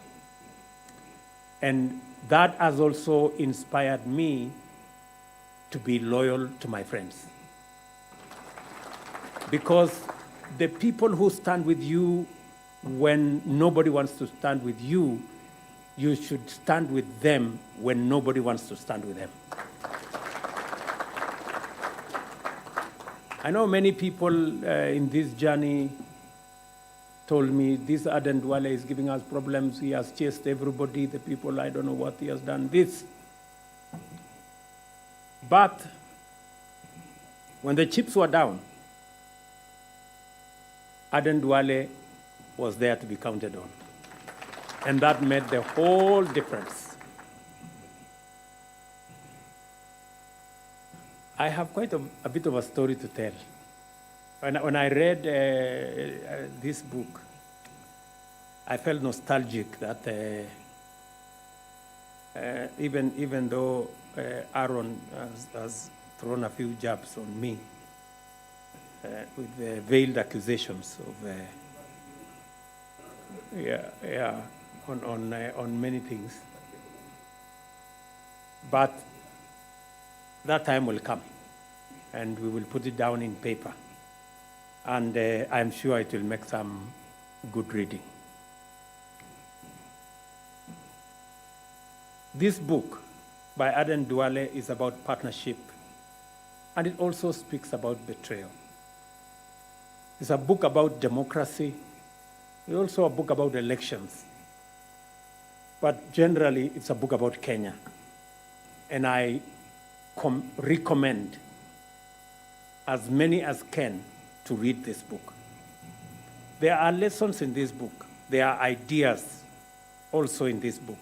And there are clues in this book about where Kenya has been, where Kenya is, and where possibly Kenya could be. My younger mentee, Silvana Sosoro, you have some good chapters here to read for the work you do in Parliament, and many of your colleagues. As we all know, there is great power in telling our own stories. As Africans, we know that dignity can be lost in having others tell your story. And so I want to thank Honorable Duale for making the effort and the time to tell the story he has told, for this significant dose of truth. And I think we all needed this book at this point in time. I want to encourage my good brother, younger Professor Kithure Kindiki, to expedite his works. And the rest of us. I would really want to read a story, the book of Cecily Mbarire. A girl, and allow me to say that, a girl that I really admire because she's intelligent, measured, and makes the right decision. There is when I write my book, I'll write something about you. You know, there was a moment you really surprised all of us. We didn't expect you to make certain decisions, but we were amazed. And I know many of my friends know that. I am looking forward to the book of Papa Waroma. I know we will have a problem with the English, but we will try. We will try to read. I think we will need a dictionary to accompany, please, if you can, to interpret. And of course, all the rest of these good people here. I am truly happy this evening. In our midst, we have many friends, people we have journeyed together in this book and in many of the other books. We will read about all of us. In this book, we have the former presidents, we have President Uhuru Kenyatta in this book, we have Raila Odinga in this book, we have many of our other friends in different formations at different times, but it speaks to us as one people, the people of Kenya, irrespective of all the political permutations that keep evolving. Hopefully, with a dose of what Duale has said, we can make our politics much more subtle. We can eliminate deceit, betrayal, and conmanship from our politics, and make our politics much more decent, much more people-centered, and we can build on solid political parties and political formations that are anchored around a philosophy about our country, about where we want to take our country. And we will keep, and I have told many of the younger politicians that we are available to mentor the younger politicians. It is the best thing we can do for our country. And we want the younger politicians to be better than us. We want them to be better than, so that they can do better than we have done for our country. We all want to retire into a country where we have better leaders with better ideas, with better plans than we could ever put together. That is our the heritage we can put in place. And part of it is what Duale has done, to write a book so that apart from the mentorship we are giving these younger ones, they can also read, they can internalize, and they can learn, and we can have a better country. So again, I think it is a big challenge that Duale has placed on our doorsteps for us to also document what is good, what is not so good, our successes, our failures, our frustrations, our joys in a book, so that it can help others as they journey in our country, in leadership, and in every other sphere. So again, this evening, I am truly, truly proud. Congratulations, Aden Bare Duale, my friend. You have taught me loyalty. You have learned from me loyalty. And we've all grown together as friends. And hopefully we can, the younger politicians can learn from us that loyalty pays. It's paid for me. I'm sure it's paid. We all know it has paid for Duale. It's good to be genuine about friendships. It's good to be loyal to friendship. And it's also good also to speak your mind when times calls for speaking your mind. And I don't want to say many things because I have good material for my book. Yeah, on many of these people sitting here and all the things that we've come through. And you agree with me that I have a very difficult team. Just imagine Isaac Ruto on one corner, very difficult person, very problematic. Aden Duale on another, very problematic. And somehow you have to figure out how all these people must be part of a team. It is quite something. But by the grace of God, we have always built a team. And of course, we are waiting for Rigiji to write the book about the truth. I think yours, we call it the truth.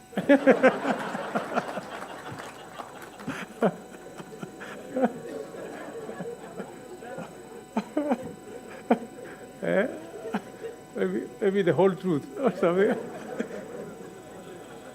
All right. Yeah. So again, congratulations, Duale. Congratulations, Mama and the family, and to all the future writers who are here and those who are not here. Asanteni sana. I don't know whether I said everything I wanted to say. I think I'm also a bit excited. I think I've said everything I wanted to say. So congratulations, Asante Sana Duale.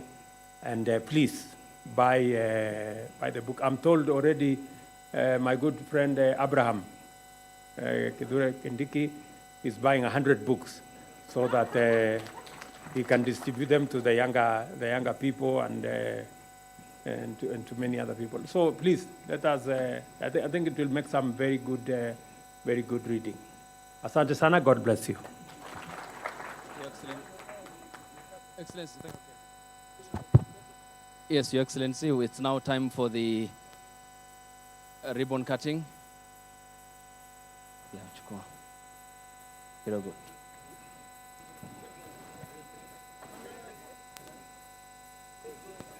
Yes, it's there. It's there. Hand it over.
Off the record.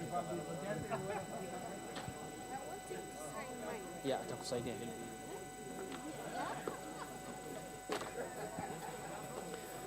Your Excellency, the President of the Republic of Kenya, the Deputy President, the Prime Cabinet Secretary, Speaker of the National Assembly, the Attorney General, and the man of the hour, His Excellency, the Honorable Aden Duale. We play the national anthem, and thereafter, anyone who is interested in buying the book, it's provided in the lobby. Then Waziri will remain behind for the signature, and we proceed as we release His Excellency the President, the national anthem.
I'm also made to understand that there is a provided for cocktail on the left end of the tent. Ladies and gentlemen, we have provided tent and some bitings. Anyone who will be left behind, we request you move to the left end of the tent. Thank you.